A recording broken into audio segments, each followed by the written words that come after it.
रामकृष्णं जगद्गुरु पादपद्मे तयोर्षित्वा प्रणमाम्युर्मुहुर्मुहुः रत्नाकराधौतपदां हिमालय किरीटिनीं ಬ್ರಹ್ಮರಾಜಶ್ರೀರತ್ನಾಢ್ಯ ವಂದೇ ಭಾರತ ಮಾತನು. ಕ್ಷೇತ್ರದ ಗ್ರಾಮ ದೇವತೆಯ ಪಾದರವಿಂದಗಳಲ್ಲಿ ಶರಣಾಗತಿಯನ್ನು ಬೀಳ್ತಾ, ಕ್ಷೇತ್ರ ದೇವರಾದ ರಾಮಭಕ್ತ ಹನುಮಂತನ ಪಾದರವಿಂದಗಳಲ್ಲಿ ಶರಣಾಗತಿಯನ್ನು ಕೋರ್ತಾ, ವ್ಯಾಸಪೀಠದ ಮೇಲೆ ಆಸೀನರಾಗಿರುವಂಥ ಪರಮಪೂಜ್ಯನಿ ದಿವ್ಯತ್ರಿಯರಿಗೆ, ಎಲ್ಲ ವಿದ್ವತ್ಗಣ್ಯರಿಗೆ, ನೆರೆದಿರುವ ಎಲ್ಲ ನೆಚ್ಚಿನ ದೇಶಭಕ್ತ ಬಾಂಧವರಿಗೆ, ಮಾತಾ ಭಗಿನಿಯರಿಗೆ, ಅಕ್ಕ ಅಣ್ಣಂದಿರಿಗೆ, ಇಡೀ ಕಾರ್ಯಕ್ರಮದಲ್ಲಿ ನಮಗೆ ಸಹಕಾರ ನೀಡ್ತಾ ಇರುವಂಥ ಆರಕ್ಷಕ ಬಂಧುಗಳಿಗೆ, ಪತ್ರಕರ್ತ ಬಾಂಧವರಿಗೆ ಹಾಗೂ ಎಲ್ಲ ಹಿರಿಯರ ಪಾದಗಳಿಗೆ ನನ್ನ ಹಣೆಯಚ್ಚಿ ನಮಸ್ಕರಿಸ್ತೇನೆ. ನನ್ನ ನೆಚ್ಚಿನ ಬಂಧುಗಳೇ, ಕಾರ್ಯಕ್ರಮಕ್ಕೆ ಬಂದಾಗ ಬಹಳ ಸಂತೋಷ ಆಯಿತು. ನಿರಂತರವಾಗಿ ಹಿಂದೂ ಸಮಾಜೋತ್ಸವದ ಕಾರ್ಯಕ್ರಮವನ್ನು ದೇಶದಾದ್ಯಂತ ನಾವು ಮಾಡ್ತಾ ಬಂದಿದ್ದೀವಿ. ಹಿಂದೂ ಸಮಾಜೋತ್ಸವ ಎಂಬ ಕಾರ್ಯಕ್ರಮ ನಿರಂತರವಾಗಿ ದೇಶದ ಮೂಲೆ ಮೂಲೆಗಳಲ್ಲೂ ಸಾಗ್ತಾ ಬಂದಿದೆ. ಇವತ್ತು ಆ ಕಾರ್ಯಕ್ರಮದಲ್ಲಿ ನಾವು ಭಾಗಿಯಾಗಿದ್ದೀವಿ. ಕೂತಿರುವಂತೆ ಎಲ್ಲರೂ ನಮ್ಮನ್ನು ನಾವು ಹಿಂದೂ ಅಂತ ಹೇಳ್ಕೊಂಡು ತಿರುಗಾಡ್ತಾ ಇದ್ದೀವಿ. ಊರನ್ನ ತುಂಬ ಕೇಸರಿ ಧ್ವಜ ಮತ್ತು ತೋರಣಗಳಿಂದ ಸಿಂಗರಿಸಿದ್ದೀವಿ. ನಮ್ಮ ಹೆಗಲ ಮೇಲೆ ಒಂದೊಂದು ಕೇಸರಿ ಶಾಲುಗಳು ಇವತ್ತು ವಿಜೃಂಭಿಸ್ತಿದೆ ಅಂದರೆ ಖಂಡಿತವಾಗಲೂ ಅದು ಸಾಮಾನ್ಯ ವಿಚಾರ ಅಲ್ಲವೇ ಅಲ್ಲ. ಕಾರಣ, ಒಂದು ಕಾಲದಲ್ಲಿ ನಮ್ಮ ಇದೇ ಮಠ ಮಂದಿರಗಳನ್ನು ನಾಶ ಮಾಡಬೇಕು, ನಮ್ಮ ಸನಾತನ ಸಂತ ಪರಂಪರೆಯನ್ನು ಮಣ್ಣಲ್ಲಿ ಮಣ್ಣಾಗಿಸಬೇಕು, ನಮ್ಮ ಹಿಂದೂ ಸಂಸ್ಕೃತಿಯನ್ನು ನಾಶ ಮಾಡಬೇಕಂತ ನಮ್ಮ ಮೇಲಾದ ದಾಳಿ ಒಂದೆರಡಲ್ಲ, 1,000ಕ್ಕೂ ಹೆಚ್ಚು ವರ್ಷ ನಿರಂತರ ನಮ್ಮ ಮೇಲೆ ದಾಳಿಯಾಗಿದೆ. ಇಷ್ಟು ವರ್ಷ ದಾಳಿ ಏನು ಮಹಾ ಅಂತ ನಾವು ಅಂದುಕೊಂಡ್ರೆ, ಯಾವತ್ತಾದ್ರೂ ಇತಿಹಾಸದ ಪುಟಗಳನ್ನು ತಿರುವು ಹಾಕಿ ನೋಡಿದಾಗ ನಮ್ಗೆ ಅರ್ಥ ಆಗುತ್ತೆ. ಇದೇ ಜಗತ್ತಿನಲ್ಲಿ ಪ್ರಾಚೀನ ಅಂತ ಕರೆಸ್ಕೊಂಡಂತ 35 ಜನಾಂಗಗಳಿದ್ವಲ್ಲ, ಎಲ್ಲೋದು ಆ ಪ್ರಾಚೀನ ಜನಾಂಗಗಳು? ಎಲ್ಲೋಯ್ತು ಜಗತ್ತಿನ ಮುಂದೆ ಪಿರಮಿಡ್ಗಳನ್ನ ಕಟ್ಟಿ ಮೆರೆದಂತ ಈಜಿಪ್ಷಿಯನ್ ಜನಾಂಗ? ಎಲ್ಲೋಯ್ತು ಜಗತ್ತನ್ನ ಆಳಲಿಕ್ಕೆ ಬಂದಂತ ಗ್ರೀಕ್ ಜನಾಂಗ? ಎಲ್ಲೋಯ್ತು ಜಗತ್ತಿಗೆ ಭಾಷಾ ಶಾಸ್ತ್ರ ಪರಿಚಯಿಸಿಕೊಟ್ಟಂತ ಪರ್ಷಿಯನ್ ಜನಾಂಗ? ಎಲ್ಲೋಯ್ತು ಜಗತ್ತಿನ ಮುಂದೆ ಬಿಚ್ಚುಗತ್ತಿ ಹಿಡಿದು ನಿಂತಂತ ರೋಮನರ ಜನಾಂಗ? ಎಲ್ಲೋಯ್ತು ಮೆಸ್ಪೊಟೇಮಿಯನ್ ಜನಾಂಗ? ಎಲ್ಲೋದ್ರು ಬ್ಯಾಬಿಲೋನಿಯನ್ ಜನಾಂಗದ ಜನರು? ಜಗತ್ತಿನಲ್ಲಿ ಪ್ರಾಚೀನ ಅಂತ ಕರೆಸ್ಕೊಂಡಂತ 35 ಜನಾಂಗಗಳು ಅಲ್ಪಾಯುಗಳಾಗಿ ಕಾಲಗರ್ಭ ಸೇರಿದ್ದಾವೆ. ನಮ್ಮ ಕಣ್ಣು ಮುಂದೆ ಕಣ್ತಿರದಂತ 106 ಮತಪಂಥಗಳು ಕಣ್ಮರಿಯಾಗಿ ಹೋಗಿದ್ದಾವೆ. ಯಾಕೆ? ತಮ್ಮ ಮೇಲಾದಂತ 10, 20, 40, 50 ವರ್ಷಗಳ ಕಾಲದ ಒಂದೇ ಒಂದು ಪರಕೀಯ ಜನಾಂಗದ ದಾಳಿನ ತಡೆಯುವಷ್ಟು ಸಾಮರ್ಥ್ಯ ಇಲ್ಲದೆ ಆ ಪ್ರಾಚೀನ ಅಂತ ಕರೆಸ್ಕೊಂಡಂತ ಜನಾಂಗಗಳೆಲ್ಲ ಮಣ್ಣಲ್ಲಿ ಮಣ್ಣಾಗಿ ಇತಿಹಾಸದ ಪುಟಗಳಿಂದ ಅಳಿಸಿ ಹೋದ್ವು. ಆದ್ರೆ ನಮ್ಮ ಸನಾತನ ಹಿಂದೂ ಧರ್ಮದ ಮೇಲೆ 10, 20, 40, 50 ವರ್ಷ ಅಲ್ಲ, ಚರಿತ್ರೆ ಸಾಕ್ಷಿಯಾಗಿ ನಿಂತಿದೆ. 1,372ಕ್ಕೂ ಹೆಚ್ಚು ವರ್ಷ ನಿರಂತರ ಸನಾತನ ಹಿಂದೂ ಧರ್ಮದ ಮೇಲೆ ದಾಳಿ. ಇಷ್ಟು ವರ್ಷ ನಮ್ಮ ಮೇಲೆ ದಾಳಿ ಮಾಡಿದ್ರು 1-2 ಪರಕೀಯ ಜನಾಂಗದವರ, 1-2 ಪರಕೀಯ ದೇಶದವರ ಸ್ವಾಮಿ. 1,000ಕ್ಕೂ ಹೆಚ್ಚು ವರ್ಷ ಮೊಘಲರು ಬಂದ್ರು, ಅರಬ್ಬರು ಬಂದ್ರು, ಅಫ್ಘನರು ಬಂದ್ರು, ಪೋರ್ಚುಗೀಸರು ಬಂದ್ರು, ಡಚ್ಚರು ಬಂದ್ರು, ಫ್ರೆಂಚರು ಬಂದ್ರು, ಇಂಗ್ಲಿಷರು ಬಂದ್ರು, ಶಕರು ಬಂದ್ರು, ಹೂಣರು ಬಂದ್ರು. ಇವರೆಲ್ಲರೂ ಬಂದು ನಮ್ಮ ಮೇಲೆ ದಾಳಿ ಮಾಡಿದ ನಂತರವೂ ಇವತ್ತಿಗೂ ಸನಾತನ ಹಿಂದೂ ಧರ್ಮವಾಗಿ ಜೀವಂತವಾಗಿದೆ. ಜಗತ್ತಲ್ಲಿ 100 ಕೋಟಿ ಹಿಂದೂಗಳು ಮನೆಗಳಲ್ಲೂ ಧರ್ಮಾಚರಣೆ ಮಾಡ್ತೀವಿ. ನಮ್ಮ ಒಂದೊಂದು ದೇವಸ್ಥಾನಕ್ಕೆ ಬಂದ್ರೆ ರಾಮರಿಗೆ ಜಯಘೋಷಗಳನ್ನ ಹಾಕ್ತೀವಿ, ಗೋವಿಂದ ಗೋವಿಂದ ಅಂತ ಜಯಕಾರಗಳನ್ನ ಹಾಕ್ತೀವಿ. ಯಾಕೆ? ಯಾರಿಂದ ಸಾಧ್ಯವಾಯ್ತು ಈ ಪರಂಪರೆ? ನಮ್ಮ ಪೂರ್ವಿಕರು ನೀಡಿದಂತ ಬಲಿದಾನಗಳ ಕಾರಣದಿಂದ. ಸಾಮದಾಮ ದಂಡ ಬೇರೆ ಯಾವ ರೀತಿಯಾದ್ರೂ ಪರವಾಗಿಲ್ಲ, ಇದೊಂದು ಪರಂಪರೆ ಉಳಿದ್ರೆ ಸಾಕು, ಉಳಿಸಿ ಮುಂದಿನ ಪೀಳಿಗೆಗೆ ತಲುಪಿಸಿದ್ರೆ ಸಾಕು ಅಂತ ನಿಮ್ಮ ಪೂರ್ವಿಕರು ಧರ್ಮ ಸಂರಕ್ಷಣೆಗೋಸ್ಕರ ಹೊತ್ತಂತ ತುಡಿತಕ್ಕೋಸ್ಕರ ನೀಡಿದಂತ ಸಮರ್ಪಣೆ ಅಂತಹದ್ದು. ಅವರ ಸಮರ್ಪಣೆ ಇವತ್ತು ವ್ಯರ್ಥ ಆಗುವಂತದ್ದಿಲ್ಲ. ಇಷ್ಟು ವರ್ಷಗಳ ಕಾಲ ಸಂರಕ್ಷಿತಗೊಂಡು ಸಾಗಿ ಬಂದಂತ ಈ ಸನಾತನ ಹಿಂದೂ ಧರ್ಮ ಉಳಿಸಿ ಮುಂದಿನ ಪೀಳಿಗೆಗೆ ತಲುಪಿಸುವಂತ ಕರ್ತವ್ಯ ನಮ್ಮದು. ಆ ಕರ್ತವ್ಯ ಯಾವತ್ತು ಸಾಗೋದು? ಧರ್ಮ ರಕ್ಷಣೆ ಹೇಗಾಗುತ್ತೆ ನಮ್ಮ ಕಾಲದಲ್ಲಿ? ಪ್ರಶ್ನೆಗೆ ಉತ್ತರವನ್ನ ಯುಗಗಳ ಹಿಂದೆ ಕುರುಕ್ಷೇತ್ರ ರಣರಂಗದಲ್ಲಿತ್ತು ಶ್ರೀಕೃಷ್ಣ ಪರಮಾತ್ಮ ಇದೇ ಭಗವದ್ಗೀತೆಯಲ್ಲಿ 4ನೇ ಅಧ್ಯಾಯದ 7ನೇ ಶ್ಲೋಕದಲ್ಲಿ ಕರೆ ಕೊಟ್ಟರು. ಯದಾ ಯದಾ ಈ ಧರ್ಮಸ್ಯ ಗ್ಲಾನಿರ್ಭವತಿ ಭಾರತ ಅಭ್ಯುತ್ಥಾನಮ ಧರ್ಮಸ ದದಾತ್ಮಾರ್ಹುಜಾಮ್ಯಹಂ ಪರಿತ್ರಾಣಯ ಸಾಧು ವಿನಾಶ ದುಷ್ಕೃತ ಧರ್ಮ ಸಂಸ್ಥಾಪನಾತಾಯ ಸಂಭವಾಮಿ ಯುಗೆ ಯುಗೆ ಯುಗಕ್ಕೂ ಧರ್ಮ ರಕ್ಷಣೆಗೆ ನಾನೇ ಅವತರಿಸಿ ಬರ್ತೀನಿ ಅಂತ ಕೃಷ್ಣ ಪರಮಾತ್ಮ ಕೊಟ್ಟ ಕರೆ. ಮುಂದುವರಿಸಿ ಕೃಷ್ಣ ಪರಮಾತ್ಮ ಹೇಳ್ತಾರೆ, ಕಲಿಯುಗದ ಅಂತ್ಯದಲ್ಲಿ ಕಲ್ಕಿ ಅವತಾರ. ಆದ್ರೆ ಕಲಿಯುಗ ನಡೀತಾ ಇರಬೇಕಾದ್ರೆ ಕಲಿಯುಗದೊಳಗೆ ದೇಶ ಧರ್ಮ ರಕ್ಷಣೆಗಿರೋದು ಒಂದೇ ಒಂದು ಅವತಾರ, ಅದು ಸಂಘೇ ಶಕ್ತಿ ಕಲಿಯುಗೆ. ಸಂಘಟಿತ ಬಲದಿಂದ ಮಾತ್ರ ಕಲಿಯುಗದಲ್ಲಿ ಧರ್ಮ ರಕ್ಷಣೆ ಆಗ್ಲಿಕ್ಕೆ ಸಾಧ್ಯ. ಆದ್ರೆ ನಮ್ಮ ದೌರ್ಭಾಗ್ಯ ಹೇಳ್ಕೊಳ್ಳಿಕ್ಕಿದ್ದೀವಿ, ಜಗತ್ನಲ್ಲಿ 100 ಕೋಟಿ ಹಿಂದೂಗಳ ಜನಸಂಖ್ಯೆ. ಆದ್ರೆ ಒಬ್ಬ ಹಿಂದುವಿನ ಮುಂದೆ ನಿಂತಿವತ್ತು, ನೀನು ಯಾರಪ್ಪ, ನೀನು ಯಾವ ಸಮಾಜಕ್ಕೆ ಸೇರಿದವನು, ನಿನ್ನ ಪರಿಚಯ ಏನು ಅಂತ ಕೇಳಿದ್ರೆ ಹಿಂದುವಿನ ಬಾಯಿನಲ್ಲಿ ಧರ್ಮದ ಹೆಸರು ಬರೋಕ್ಕೂ ಮುಂಚೆ ಜಾತಿ ಹೆಸರು ಬಂದಿರುತ್ತೆ. ಒಬ್ಬ ಹಿಂದೂ ಆಗೋಕ್ ಮುಂಚೆ ಒಬ್ಬ ಹಿಂದೂ ಬ್ರಾಹ್ಮಣ ಆಗ್ತಾರೆ, ಒಬ್ಬ ಹಿಂದೂ ಲಿಂಗಾಯತರಾಗ್ತಾರೆ, ಒಬ್ಬ ಹಿಂದೂ ಕುರುಬರಾಗ್ತಾರೆ, ಒಬ್ಬ ಹಿಂದೂ ಗೌಡ್ರಾಗ್ತಾರೆ, ಒಬ್ಬ ಹಿಂದೂ ನಾಯಕ್, ಒಬ್ಬ ಹಿಂದೂ SC, ಒಬ್ಬ ಹಿಂದೂ ST, ಒಬ್ಬ ಹಿಂದೂ ಶೆಟ್ಟಿ, ಒಬ್ಬ ಹಿಂದೂ ಪೂಜಾರ್, ಒಬ್ಬ ಹಿಂದೂ ಬನಿಯಾ, ಒಬ್ಬ ಹಿಂದೂ ಮರಾಠ, ಒಬ್ಬ ಹಿಂದೂ ರಾಜ್ಪೂತ್. ಹಿಂದೂ ಆಗೋದ್ ಯಾವಾಗ? ನಾವು ಹಿಂದೂಗಳು ಅರ್ಥ ಮಾಡ್ಕೊಳ್ಬೇಕು, ನಮ್ಮ ಜಾತಿ ಯಾವುದೇ ಇರಲಿ, ಆ ಜಾತಿಗಳ ಮೇಲೆ ನಾವಿಟ್ಟಿರುವಂತ ಜಾತಿ ಪ್ರೇಮ ಎಷ್ಟೇ ವಿಶಾಲವಾಗಿರ್ಲಿ, ನಮ್ಮ ಜಾತಿ ನಮ್ಮ ಮನೆ ದೇವ್ರ ಕೋಣೆ ಒಳಗೆ ಸೀಮಿತವಾಗಿರ್ಬೇಕು. ನಮ್ಮ ರಾಜಕೀಯ ಆಸಕ್ತಿ ಯಾವುದೇ ಇರಲಿ, ನಿಮ್ಮನ್ನ ನೀವು ಯಾವ ರಾಜಕೀಯ ಪಕ್ಷದ ಕಾರ್ಯಕರ್ತ ಅಂತ ಬೇಕಾದ್ರೂ ಹೇಳ್ಕೊಂಡು ತಿರುಗಾಡಿ, ನೀವ್ ಯಾವ ರಾಜಕೀಯ ಪಕ್ಷಕ್ಕೆ ಬೇಕಾದ್ರೂ ಕೆಲಸ ಮಾಡ್ಕೊಳ್ಳಿ, ಆದ್ರೆ ನಮ್ಮ ರಾಜಕೀಯ ಆಸಕ್ತಿ ನಮ್ಮ ಮನೆ ಬಾಗಿಲಿನ ಒಳಗೆ ಸೀಮಿತವಾಗಿರಬೇಕು. ಪ್ರತಿಯೊಬ್ಬ ಹಿಂದೂ ತನ್ನ ಮನೆಯ ದೇವ್ರ ಕೋಣೆ ದಾಟಿ ಮನೆಯ ವಸ್ತು ಬಿಟ್ಟು ಹೊರಗೆ ಬರಬೇಕಾದ್ರೆ ಜಾತಿ, ಉಪಜಾತಿ, ಮತ, ಪಂಥ, ಪಂಗಡ, ಕುಲ, ಗೋತ್ರ, ರಾಜಕೀಯ ಆಸಕ್ತಿ, ತತ್ವ, ಸಿದ್ಧಾಂತ ಎಲ್ಲವನ್ನ ಬದಿಗಿಟ್ಟು ಹೆಗಲ ಮೇಲೆ ಒಂದು ಕೇಸರಿ ಶಾಲು, ಹಣೆ ಮೇಲೆ ಕೇಸರಿ ತಿಲಕ ಇಟ್ಟುಕೊಂಡು ನಾವೆಲ್ಲ ಹಿಂದೂ, ನಾವೆಲ್ಲ ಒಂದು ಅನ್ನೋ ಭಾವನೆಲೆ ಮನೆ ಬಿಟ್ಟಾಗ ಮಾತ್ರ ನಮ್ಮ ಧರ್ಮ ರಕ್ಷಣೆ. ಹಿಂದೂಗಳಲ್ಲಿ ಬರಬೇಕಾಗಿರುವಂತ ಸಂಘಟಿತ ಬಲ ಇದು. ಅದಕ್ಕೆ ನಮ್ಮ ಸಂಘಟನೆ ರಾಷ್ಟ್ರೀಯ ಸ್ವಯಂ ಸೇವಕ ಸಂಘ ಕರೆಯನ್ನು ಕೊಟ್ಟಿದ್ದು. ಹಿಂದುವ ಸೋದರ ಸರ್ವೇನ ಹಿಂದೂ ಬದೀತೋ ಭವೇತ್, ಮಮ ದೀಕ್ಷಾ ಹಿಂದೂ ರಕ್ಷಾ ಮಮ ಮಂತ್ರ ಸಮಾನತ. ನಾವೆಲ್ಲ ಹಿಂದೂಗಳು ಸೋದರರು. ಹಿಂದೂಗಳಲ್ಲಿ ಯಾರು ಪವಿತ್ರರೂ ಇಲ್ಲ, ಅಪವಿತ್ರರೂ ಇಲ್ಲ. ಮಮ ದೀಕ್ಷಾ ಹಿಂದೂ ರಕ್ಷಾ, ನನ್ನ ಜೀವನದ ದೀಕ್ಷೆಯೇ ಹಿಂದೂ ಧರ್ಮದ ರಕ್ಷಣೆ. ಮಮ ಮಂತ್ರ ಸಮಾನತ, ನನ್ನ ಜೀವನದ ಧ್ಯೇಯ ಮಂತ್ರವೇ ಸಮಾನತೆ. ಸಂಘ ಕೊಟ್ಟಂತ ಗೀತೆ ಇದು, ಸಂಘ ಕೊಟ್ಟಂತ ಮಾತು ಇದು. ಆ ಧ್ಯೇಯ ವಾಕ್ಯದ ಅಡಿಯಲ್ಲಿ ನಡೆಯುವಂತ ಕರ್ತವ್ಯ ಹಿಂದೂ ಸಮಾಜದಲ್ಲಿ ಹುಟ್ಟಿರುವಂತ ನಾವೆಲ್ಲ ಹಿಂದೂಗಳದ್ದು. ಆ ಹಾದಿನಲ್ಲಿ ನಡಿಬೇಕಂದ್ರೆ ಬಹಳ ಹೆಮ್ಮೆಯಿಂದ ಹೇಳ್ಕೊಳ್ಬೇಕು ನಾವು.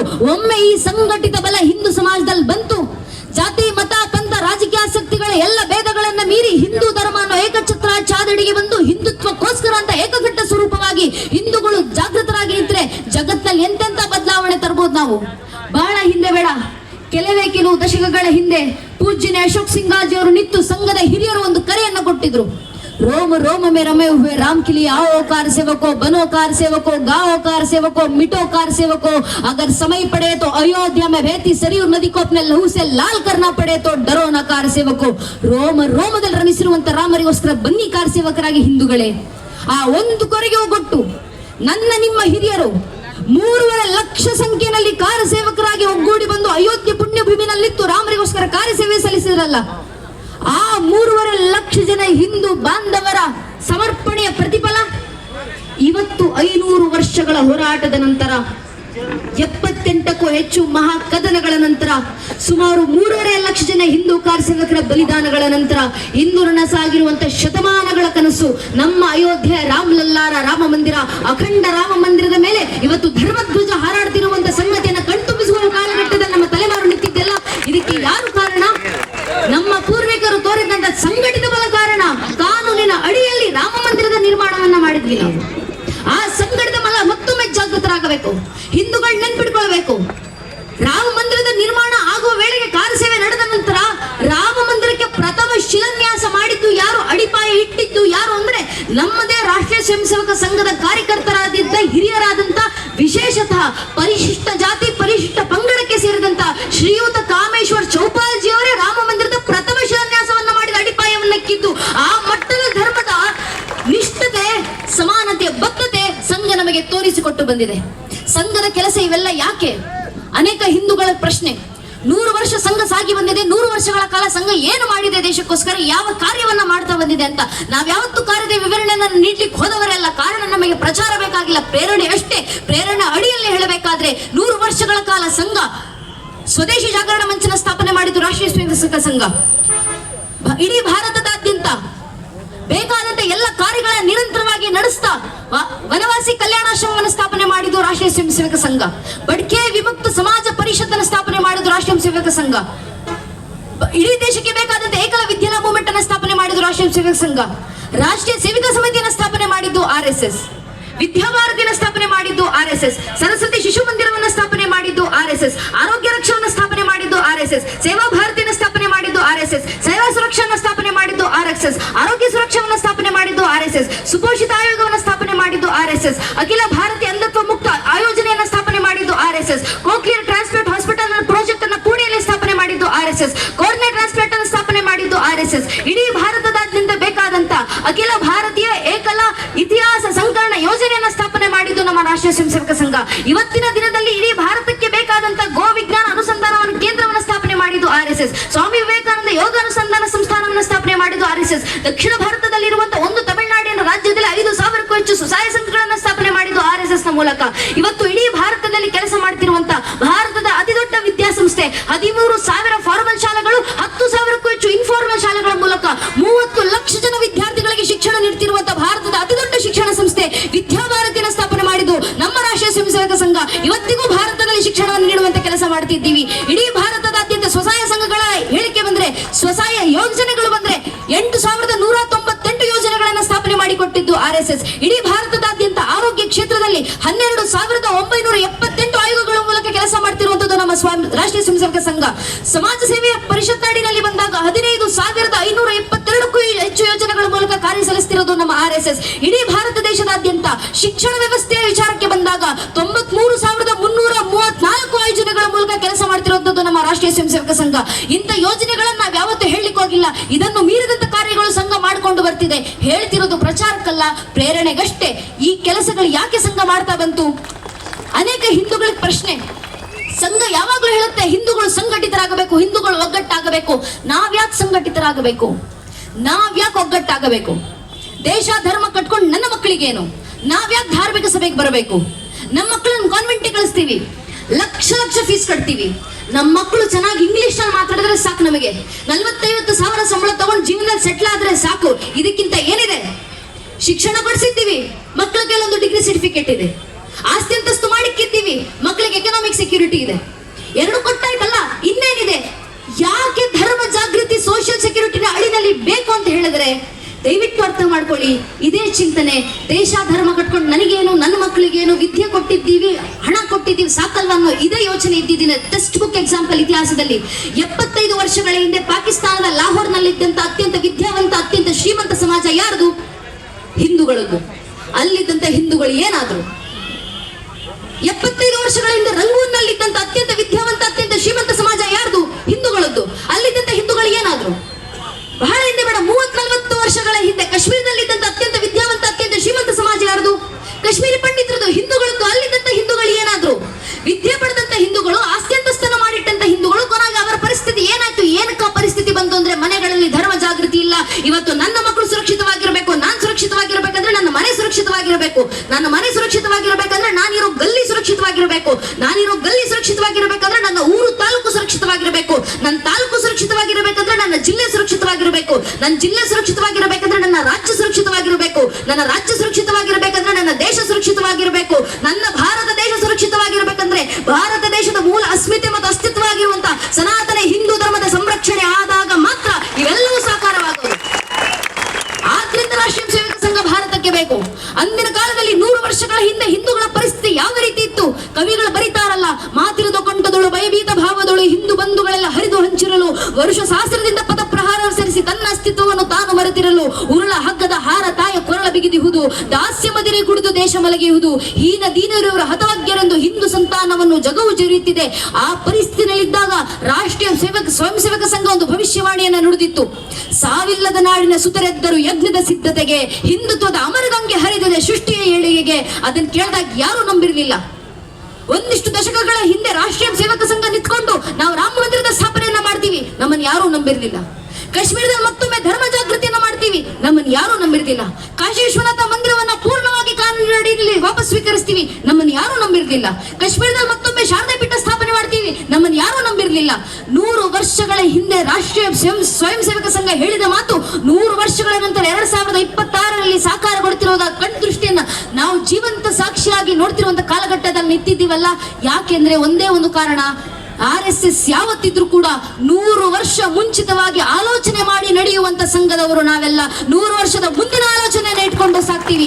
ಯಾವ ಮಾತನ್ನ ಒಂದು ಕಾಲದಲ್ಲಿ ಗುರೂಜಿ ಅವರು ಬಂಚ್ ಆಫ್ ಥಾಟ್ಸ್ ಎಂಬ ಗ್ರಂಥದಲ್ಲಿ ಬರೆದಿಟ್ಟು ಹೋಗಿದ್ರು, ಆ ಮಾತು ಇವತ್ತು ಸಾಕಾರ ಆಗ್ತಿದೆ. ಹಿಂದೂಗಳು ಸಂಘಟಿತರಾಗಿ ಸಾಕು, ದೇಶದಲ್ಲಿ ಬೇಕಾದಂತ ಬದಲಾವಣೆ ತರಬಹುದು, ಇವತ್ತು ಸಾಕಾರ ಆಗ್ತಿದೆ. ಇದೇ ಮಾತನ್ನು ನಮ್ಮ ಹಿರಿಯರು ಹೇಳಿದ್ದು. ಯಾಕೆ ಹಿಂದೂಗಳೇ ಸಂಘಟಿತರಾಗಬೇಕು? ಯಾಕೆ ನಮ್ಮಲ್ಲೇ ಧರ್ಮ ಜಾಗೃತಿ ಸ್ವಭಾವ ಬರಬೇಕು? ನಮ್ಮಲ್ಲಿ ಸಂಘಟಿತ ಬರಲಿಲ್ಲ, ನಮ್ಮ ಧರ್ಮ ಜಾಗೃತಿಯ ಚಿಂತನೆ ಬರಲಿಲ್ಲ ಅಂದ್ರೆ ಪರಿಸ್ಥಿತಿ ಏನಾಗುತ್ತೆ? ನಮ್ಮ ಧರ್ಮ ಜಾಗೃತಿ ಬರಲಿಲ್ಲ ಅಂದ್ರೆ ಯಾವ ರೀತಿ 500 ವರ್ಷಗಳ ಹಿಂದೆ ಇದೇ ಹಿಂದೂ ಸಮಾಜ ಜಾವ ಬಿಟ್ಟು ಬರಬೇಕಾದಂತ ಪರಿಸ್ಥಿತಿ ಬಂತು. 300 ವರ್ಷಗಳ ಹಿಂದೆ ಅಫ್ಘಾನಿಸ್ತಾನ ಬಿಟ್ಟು ಬಂದ್ರಿ, 200 ವರ್ಷಗಳ ಹಿಂದೆ ಆಗ್ನೇಯ ಏಷ್ಯಾ ಬಿಟ್ಟು ಬಂದ್ರಿ, 100 ವರ್ಷಗಳ ಹಿಂದೆ ತಕ್ಷಶಿಲಾ ಬಿಟ್ಟು ಬಂದ್ರಿ, 80 ವರ್ಷಗಳ ಹಿಂದೆ ಬರ್ಮಾ ಬಿಟ್ಟು ಬಂದ್ರಿ, 75 ವರ್ಷಗಳ ಹಿಂದೆ ಪಾಕಿಸ್ತಾನವನ್ನು ಬಿಟ್ಟು ಬಂದ್ರಿ, 40 ವರ್ಷಗಳ ಹಿಂದೆ ಕಾಶ್ಮೀರ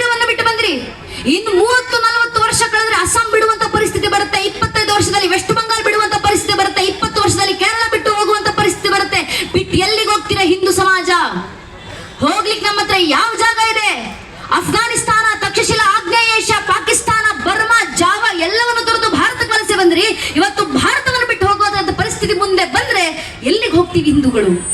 ಜಗತ್ನಲ್ಲಿರುವಂತ 200 ಕೋಟಿ ಕ್ರೈಸ್ತರು ಬಹುಸಂಖ್ಯಾತರಿರುವಂತ 125 ದೇಶಗಳಿದ್ದಾವೆ. ಜಗತ್ನಲ್ಲಿರುವಂತ 120 ಸುನ್ನಿಗಳಿಗೆ ಬಹುಸಂಖ್ಯಾತರಿರುವಂತ 60 ದೇಶಗಳು 40 ದೇಶಗಳಿದ್ದಾವೆ. ಜಗತ್ನಲ್ಲಿರುವಂತ 60 ಕೋಟಿ ಶಿಯಾಗಳು ಬಹುಸಂಖ್ಯಾತರಿರುವಂತ 4 ದೇಶಗಳಿದ್ದಾವೆ. ಜಗತ್ನಲ್ಲಿ 60 ಕೋಟಿಗೂ ಹೆಚ್ಚು ಮೀರಿದಂತೆ ಇರುವಂತ ಬೌದ್ಧರಿಗೆ ಬಹುಸಂಖ್ಯಾತರಿರುವಂತ 6 ದೇಶಗಳಿದ್ದಾವೆ. ಅಷ್ಟೇ ಯಾಕೆ, ಜಗತ್ನಲ್ಲಿರುವಂತ 1 ಕೋಟಿ ಯಹೂದಿಗಳಿಗೂ ತಮ್ಮದೇ ಬಹುಸಂಖ್ಯಾತ ಜನಸಂಖ್ಯೆ ಇರುವಂತ ಒಂದು ದೇಶ ಇದೆ, ಇಸ್ರೇಲ್. ಆದ್ರೆ ಜಗತ್ನಲ್ಲಿರುವಂತ 100 ಕೋಟಿ ಹಿಂದೂಗಳಿಗಿರೋದು ಒಂದೇ ಒಂದು ದೇಶ, ಅದು ನಮ್ಮ ದೇಶ ಭಾರತ ಮಾತ್ರ. ಈ ದೇಶ ಬಿಟ್ರೆ ಪ್ರಪಂಚದ ಯಾವುದೊಂದು ಪ್ರದೇಶದಲ್ಲೂ ನಮ್ಮ ಸಂಸ್ಕೃತಿಗೆ ನೆಲೆ ಇಲ್ಲ. ಇದೊಂದು ಪ್ರದೇಶವನ್ನು ಕಾಪಾಡಿಕೊಂಡು ಬಂದಿದ್ದಾರೆ ನಮ್ಮ ಪೂರ್ವಿಕರು, ಎಲ್ಲವನ್ನು ಸಮರ್ಪಿಸಿಕೊಂಡು. ಇದನ್ನ ಉಳಿಸಿ ಸಂಸ್ಕೃತಿಯನ್ನು ಮುಂದಿನ ಪೀಳಿಗೆಗೆ ತಲುಪಿಸುವಂತ ಕಾರ್ಯ ನಮ್ಮಿಂದ ಸಾಕಾರಗೊಂಡ್ರೆ ಸಾಕು. ನಾವು ಧರ್ಮ ಜಾಗೃತಿಗೆ ಇನ್ನೇನು ಮಾಡಬೇಕಾಗಿಲ್ಲ, ಇನ್ಯಾರದ್ದೋ ವಿರುದ್ಧ ಇತ್ತು ಕತ್ತಿ ಹಿಡಿದು ಹೋರಾಟಿನ ಅವಶ್ಯಕತೆ ನಮ್ಗಿಲ್ಲ. ಅದನ್ನ ನಮ್ಮ ಪೂರ್ವಿಕರು ಸಾಕಾರಗೊಳಿಸಿದ್ರು. ರಣರಂಗದಲ್ಲಿ ಧರ್ಮ ಉಳ್ಕೊಂಡು ಬಂದಿದೆ. ಈಗ ಉಳಿದಿರುವಂತ ಧರ್ಮವನ್ನ ವೈಚಾರಿಕವಾಗಿ ಸಂರಕ್ಷಣೆ ಮಾಡಿದ್ರೆ ಸಾಕು. ಅರ್ಥಾತ್ ನಮ್ಮ ಮನೆಯಲ್ಲಿ ಜಾಗೃತಿ. ಈ ಮಾತನ್ನ ವೀರ ಸಾವರ್ಕರ್ ಅವರು ಯಾವುದೋ ಕಾಲದಲ್ಲಿ ಹೇಳಿದ್ರು. ವಿನಾಯಕ ದಾಮೋದರ ವೀರ ಸಾವರ್ಕರ್ ಅವರು ಒಂದು ಮಾತನ್ನು ಹೇಳ್ತಾರೆ, I do not fear A Muslim, neither do I fear a Christian, but I fear those Hindus who are against Hindutva. ಅರ್ಥಾತ್ ವೀರ ಸಾವರ್ಕರ್ ಅವರು ಹೇಳಿದ್ರು, ನನಗೆ ಮುಸಲ್ಮಾನರಂದ್ರೆ ಭಯ ಇಲ್ಲ, ನನಗೆ ಕ್ರಿಶ್ಚಿಯನ್ರಂದ್ರೆ ಭಯ ಇಲ್ಲ, ಆದ್ರೆ ಹಿಂದೂ ಧರ್ಮದಲ್ಲೇ ಹುಟ್ಟಿ ಹಿಂದುತ್ವವನ್ನ ವಿರೋಧ ಮಾಡ್ತಾರಲ್ಲ ಅಂತ ಸೊಕ್ಕಳ್ ಹಿಂದೂಗಳು ನೋಡಿದ್ರೆ ಭಯ ಆಗೋದು ಅಂತ ವೀರ ಸಾವರ್ಕರ್ ಅವರು ಯಾವುದೋ ಕಾಲದಲ್ಲಿ ಕೊಟ್ಟ ತತ್ವ. ಅರ್ಥಾತ್ ನಮ್ ಧರ್ಮಕ್ಕೆ ಸಮಸ್ಯೆ ಬಂದ್ರೆ ನಮ್ ಧರ್ಮದಲ್ಲೇ ಹುಟ್ಟಿ ನಮ್ ಧರ್ಮವನ್ನೇ ವಿರೋಧಿಸುವುದರಿಂದ ಬರತ್ ಹೊರತಾಗಿ ಇನ್ಯಾರಿಂದಲೂ ಸನಾತನ ಹಿಂದೂ ಧರ್ಮಕ್ಕೆ ಸಮಸ್ಯೆ ಇಲ್ಲ. ಸ್ವಾಮಿ 1000 ವರ್ಷಗಳ ಕಾಲ 10 ಮತಪಂಥಗಳು ಬರಕೆ ದೇಶಗಳು ಪ್ರಯತ್ನ ಪಟ್ಟರು. ಸನಾತನ ಹಿಂದೂ ಧರ್ಮವನ್ನ ಅಳಿಸಿ ಹಾಕೋದ್ ಬಿಡಿ, ಸನಾತನ ಹಿಂದೂ ಧರ್ಮವನ್ನ ಅಲುಗಾಡಿಸ್ಲಿಕ್ಕೂ ಯಾರಿಂದಲೂ ಸಾಧ್ಯವಾಗಿಲ್ಲ. ಕಾರಣ ಇದು ಸತ್ಯ ಸನಾತನ ಹಿಂದೂ ಧರ್ಮ. ಇದು ನಿತ್ಯ ನಿರಂತರ ಗಂಗೆಯಂತೆ ಪ್ರವಹಿಸುತ್ತೆ. ಆ ಸೃಷ್ಟಿ ಆದಿಯಲ್ಲಿ ತಾಯಿ ಶಾರದೆ ಪ್ರಥಮ ವೀಣ ಜಂಕಾರ ಓಂಕಾರವಾಗಿ ಹೊರಬಂದು ಶಿವನ ಡಮರುಗಳಿಂದ ವ್ಯಾಕರಣದ ಸ್ವರೂಪವನ್ನ ಪಡೆದು ವೇದಗಳಾಗಿ ಮಾರುಗೊಂಡು ಸಂಸ್ಕಾರದ ಹೆಸರಲ್ಲಿ ನಮ್ಮ ರಕ್ತದ ಕಣದಲ್ಲಿ ಬತ್ತು ಹೋಗಿ ನಮಗೆ ಗೊತ್ತೋ ಗೊತ್ತಿಲ್ಲದೆಯೋ ತಲೆಮಾರಿಂದ ತಲೆಮಾರಿಗೆ ಪೀಳಿಗೆಯಿಂದ ಪೀಳಿಗೆಗೆ ಜನಾಂಗದಿಂದ ಜನಾಂಗಕ್ಕೆ ಸಂಸ್ಕೃತಿಯ ರೂಪದಲ್ಲಿ ಹರಿದು ಬರುತ್ತಾ ಭಾರತದಲ್ಲಿರುವಂತಹ ಹಿಂದುತ್ವವನ್ನ ಸಂರಕ್ಷಣೆ ಮಾಡಿದಂತ ಆ ಋಷಿಮುನಿಗಳ ಸಾಧು ಸಂತರ ಮಡಿಲಿನಲ್ಲಿ ಸಂರಕ್ಷಣೆಗೊಂಡು ಕ್ಷತ್ರಿಯತರ ಕ್ಷಾತ್ರದೇಶಿನ ಖಡ್ಗಗಳಿಂದ ಆ ಕುರುಕ್ಷೇತ್ರ ರಣರಂಗದಲ್ಲಿ ರಕ್ಷಿಸಲ್ಪಟ್ಟು ಇಡೀ ಜಗತ್ತನ್ನು ಬೆಳಗ್ತಿರುವಂತಹ ಅಗ್ನಿಯಷ್ಟು ಪವಿತ್ರವಾಗಿ ಗಾಳಿಯಂತೆ ಎಲ್ಲೆಡೆ ಸ್ಥಿತವಾಗಿ ಹಿಂದೂ ಮಹಾಸಾಗರದಂತೆ ಭೋರ್ಗರಿತ ತನ್ನ ಮೇಲೆ ದಾಳಿ ಮಾಡಿದಂತ ದಾಳಿಕೋರರ ಜನಾಂಗಗಳನ್ನು ತಾನೇ ಜೀರ್ಣಿಸಿಕೊಂಡು ಆ ಜಠರಾಗ್ನಿಯನ್ನೇ ಜ್ಞಾನಾಗ್ನಿ ಸ್ವರೂಪದಲ್ಲಿ ಹೊರಹೊಮ್ಮಿ ಇಡೀ ಜಗತ್ತನ್ನು ಬೆಳಗ್ತಿರುವಂತ ಧ್ಯಾನ ಭಾಸ್ಕರನಂತೆ ಪ್ರಜ್ವಲಿಸ್ತಿರುವಂತ ಏಕೈಕ ಜೀವಂತ ಪ್ರಾಚೀನ ಧರ್ಮ ಅಂತ ಜಗತ್ತಿನಲ್ಲಿ ಯಾವುದಾದ್ರೂ ಇದ್ರೆ ಅದು ನಮ್ಮ ಸನಾತನ ಹಿಂದೂ ಧರ್ಮ ಮಾತ್ರ. ಈ ಧರ್ಮಕ್ಕಿರುವ ಹಿರಿಮೆ ಅಂತದ್ದು. ಆ ಧರ್ಮದ ವಾರಸುದಾರರು ನಾವೆಲ್ಲ, ಉತ್ತರಾಧಿಕಾರಿಗಳು ನಾವೆಲ್ಲ. ನಾನಲ್ದೆ ನೀವಲ್ದೆ ಇನ್ಯಾರು ನಮ್ಮ ಧರ್ಮ ರಕ್ಷಣೆ ಮಾಡ್ತಾರೆ? ಧರ್ಮ ರಕ್ಷಣೆ ಆಗಬೇಕಾ? ಧರ್ಮದ ಆಚರಣೆ ನಡಿಬೇಕು, ಧರ್ಮ ಪ್ರತಿಷ್ಠಾಪನೆ ನಡಿಬೇಕು. ಎಲ್ಲಿ ಮನೆಗಳಲ್ಲಿ ನಡಿಬೇಕು. ಮನೆಗಳಲ್ಲಿ ನಡೆಯೋದಂದ್ರೇನು? ಮನೆಯ ಮಕ್ಕಳಲ್ಲಿ ಜಾಗೃತಿಯನ್ನು ಮೂಡಿಸೋದು. ಇಷ್ಟು ವರ್ಷ ಸಂಘ ಪ್ರಯತ್ನವನ್ನ ಪಟ್ಟಿದ್ದ ಧರ್ಮ ರಕ್ಷಣೆಗೆ. ನಾವಿವತ್ತಿಗೂ ಧರ್ಮ ರಕ್ಷಣೆಗೆ ಪ್ರಯತ್ನ ಪಡ್ತಿರೋದು ಯಾರಿಗೋಸ್ಕರ? ನಮಿಗೋಸ್ಕರ ಅಲ್ಲ. ಇವತ್ತು ಹಿರಿಯರು ನಿಮ್ಮ ಜೊತೆ ಮಕ್ಕಳನ್ನು ಕೂರಿಸ್ಕೊಂಡು ಮಡಿಲಲ್ಲಿ ಕೂರಿಸ್ಕೊಂಡಿದ್ದಾರಲ್ಲ, ಕರ್ಕೊಂಡು ಬನ್ನು. ನಿಮ್ಮ ಪಕ್ಕದಲ್ಲಿ ಮಕ್ಕಳನ್ನು ಕೂರಿಸ್ಕೊಂಡಿದ್ದೀರಲ್ಲ, ಆ ಮಕ್ಕಳ ತಲೆಮಾರಿಗೋಸ್ಕರ ಈ ಸಂಘರ್ಷ, ಆ ಮಕ್ಕಳ ತಲೆಮಾರಿಗೋಸ್ಕರ ಈ ಪ್ರಯತ್ನಗಳು, ಆ ಮಕ್ಕಳ ತಲೆಮಾರಿಗೋಸ್ಕರ ಇಷ್ಟೆಲ್ಲ ಕೆಲಸ. ಆ ಮಕ್ಕಳು ಬರುವಂತ ಮುಂದಿನ ತಲೆಮಾರು ಜಾಗೃತವಾಗಿರಬೇಕು. ಆ ಮುಂದಿನ ತಲೆಮಾರಿನ ಮಕ್ಕಳಿಗೆ ಧರ್ಮದ ಪರಿಚಯವಾಗಬೇಕು. ಯಾವ ರೀತಿ ಆಗುತ್ತೆ? ನಿಮ್ಮಿಂದ ಸಾಧ್ಯವಾದ್ರೆ ಧರ್ಮ ಗ್ರಂಥಗಳ ಬೋಧನೆ ನಮ್ಮ ಮಕ್ಕಳಿಗೆ ಮಾಡ್ಲಿ. ಅಣ್ಣ ಅವ್ರು ಹೇಳಿದ್ರಲ್ಲ, ಭ್ರಮಣ ಭಜನ ಭೋಜನ. ನಿಮ್ಮಿಂದ ಸಾಧ್ಯವಾದ್ರೆ ಧರ್ಮ ಗ್ರಂಥಗಳನ್ನ ಮಕ್ಕಳಿಗೆ ಪರಿಚಯ ಮಾಡ್ಕೊಳ್ಳಿ. ಆಗ್ಲಿಲ್ವಾ? ನಮಗೆ ವೇದೋಪನಿಷತ್ತಿನ ಪಾಠ ಆಗಿಲ್ಲ, ನಮಗೆ ಓದ್ಲಿಕ್ಕೆ ಬರೋದಿಲ್ಲ, ರಾಮಾಯಣ ಮಹಾಭಾರತ ಕಥೆಗಳ ಅರ್ಥ ಆಗೋದಿಲ್ಲ. ಕನಿಷ್ಠ ಪಕ್ಷ ಅಂದ್ರು 18 ಪುರಾಣಗಳಲ್ಲಿರುವಂತ ಕಥೆಗಳನ್ನು ಮಕ್ಕಳಿಗೆ ತಿಳಿಸಿ ಹೇಳಲಿಕ್ಕೆ ನಮಗೆ ಗೊತ್ತಿಲ್ಲ. ಭಗವದ್ಗೀತೆ ಶ್ಲೋಕಗಳನ್ನು ಮಕ್ಕಳ ಬಾಯಿಂದ ಹೇಳಿಸ್ಲಿಕ್ಕೆ ನಮಗೆ ಬರೋದಿಲ್ಲ ಅಂತ ನಿಮ್ಗೆ ಅನಿಸಿದ್ರೆ ಪರವಾಗಿಲ್ಲ. ಸಾಧ್ಯವಾದ್ರೆ ಧರ್ಮ ಗ್ರಂಥಗಳನ್ನು ಮಕ್ಕಳಿಗೆ ಪರಿಚಯ ಮಾಡ್ಕೊಳ್ಳಿ. ಆಗ್ಲಿಲ್ವಾ? ಕನಿಷ್ಠ ಪಕ್ಷ ವಾರಕ್ಕೆ 1 ದಿನ ಮನೆಯ ಮಕ್ಕಳನ್ನ ಕರ್ಕೊಂಡು ದೇವಸ್ಥಾನಕ್ಕೆ ಬನ್ನಿ. ದೇವಸ್ಥಾನದಲ್ಲಿ ಕೂರಿಸಿ ಮಕ್ಕಳ ಬಾಯಿಂದ ಭಜನೆಗಳನ್ನ ಹಾಡಿಸಿ ಸಾಕು. ಆ ಮಕ್ಕಳ ತನ್ನಿಂತಾನೇ ಧರ್ಮ ಜಾಗೃತಿ ಆಗುತ್ತೆ.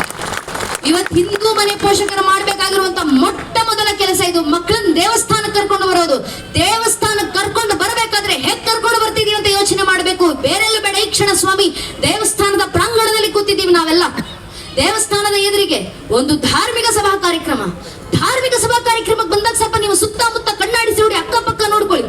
ನಿಮ್ಮ ಅಕ್ಕಪಕ್ಕದಲ್ಲಿ ಹಿರಿಯರು ಇರ್ತಾರೆ, ತಾಯಿಂದಿರು ಇರ್ತಾರೆ. ವಿಶೇಷ ಆ ಹಿರಿಯ ತಾಯಿಂದಿರ ಹಣೆಯನ್ನ ಸ್ವಲ್ಪ ಗಮನಿಸಿ.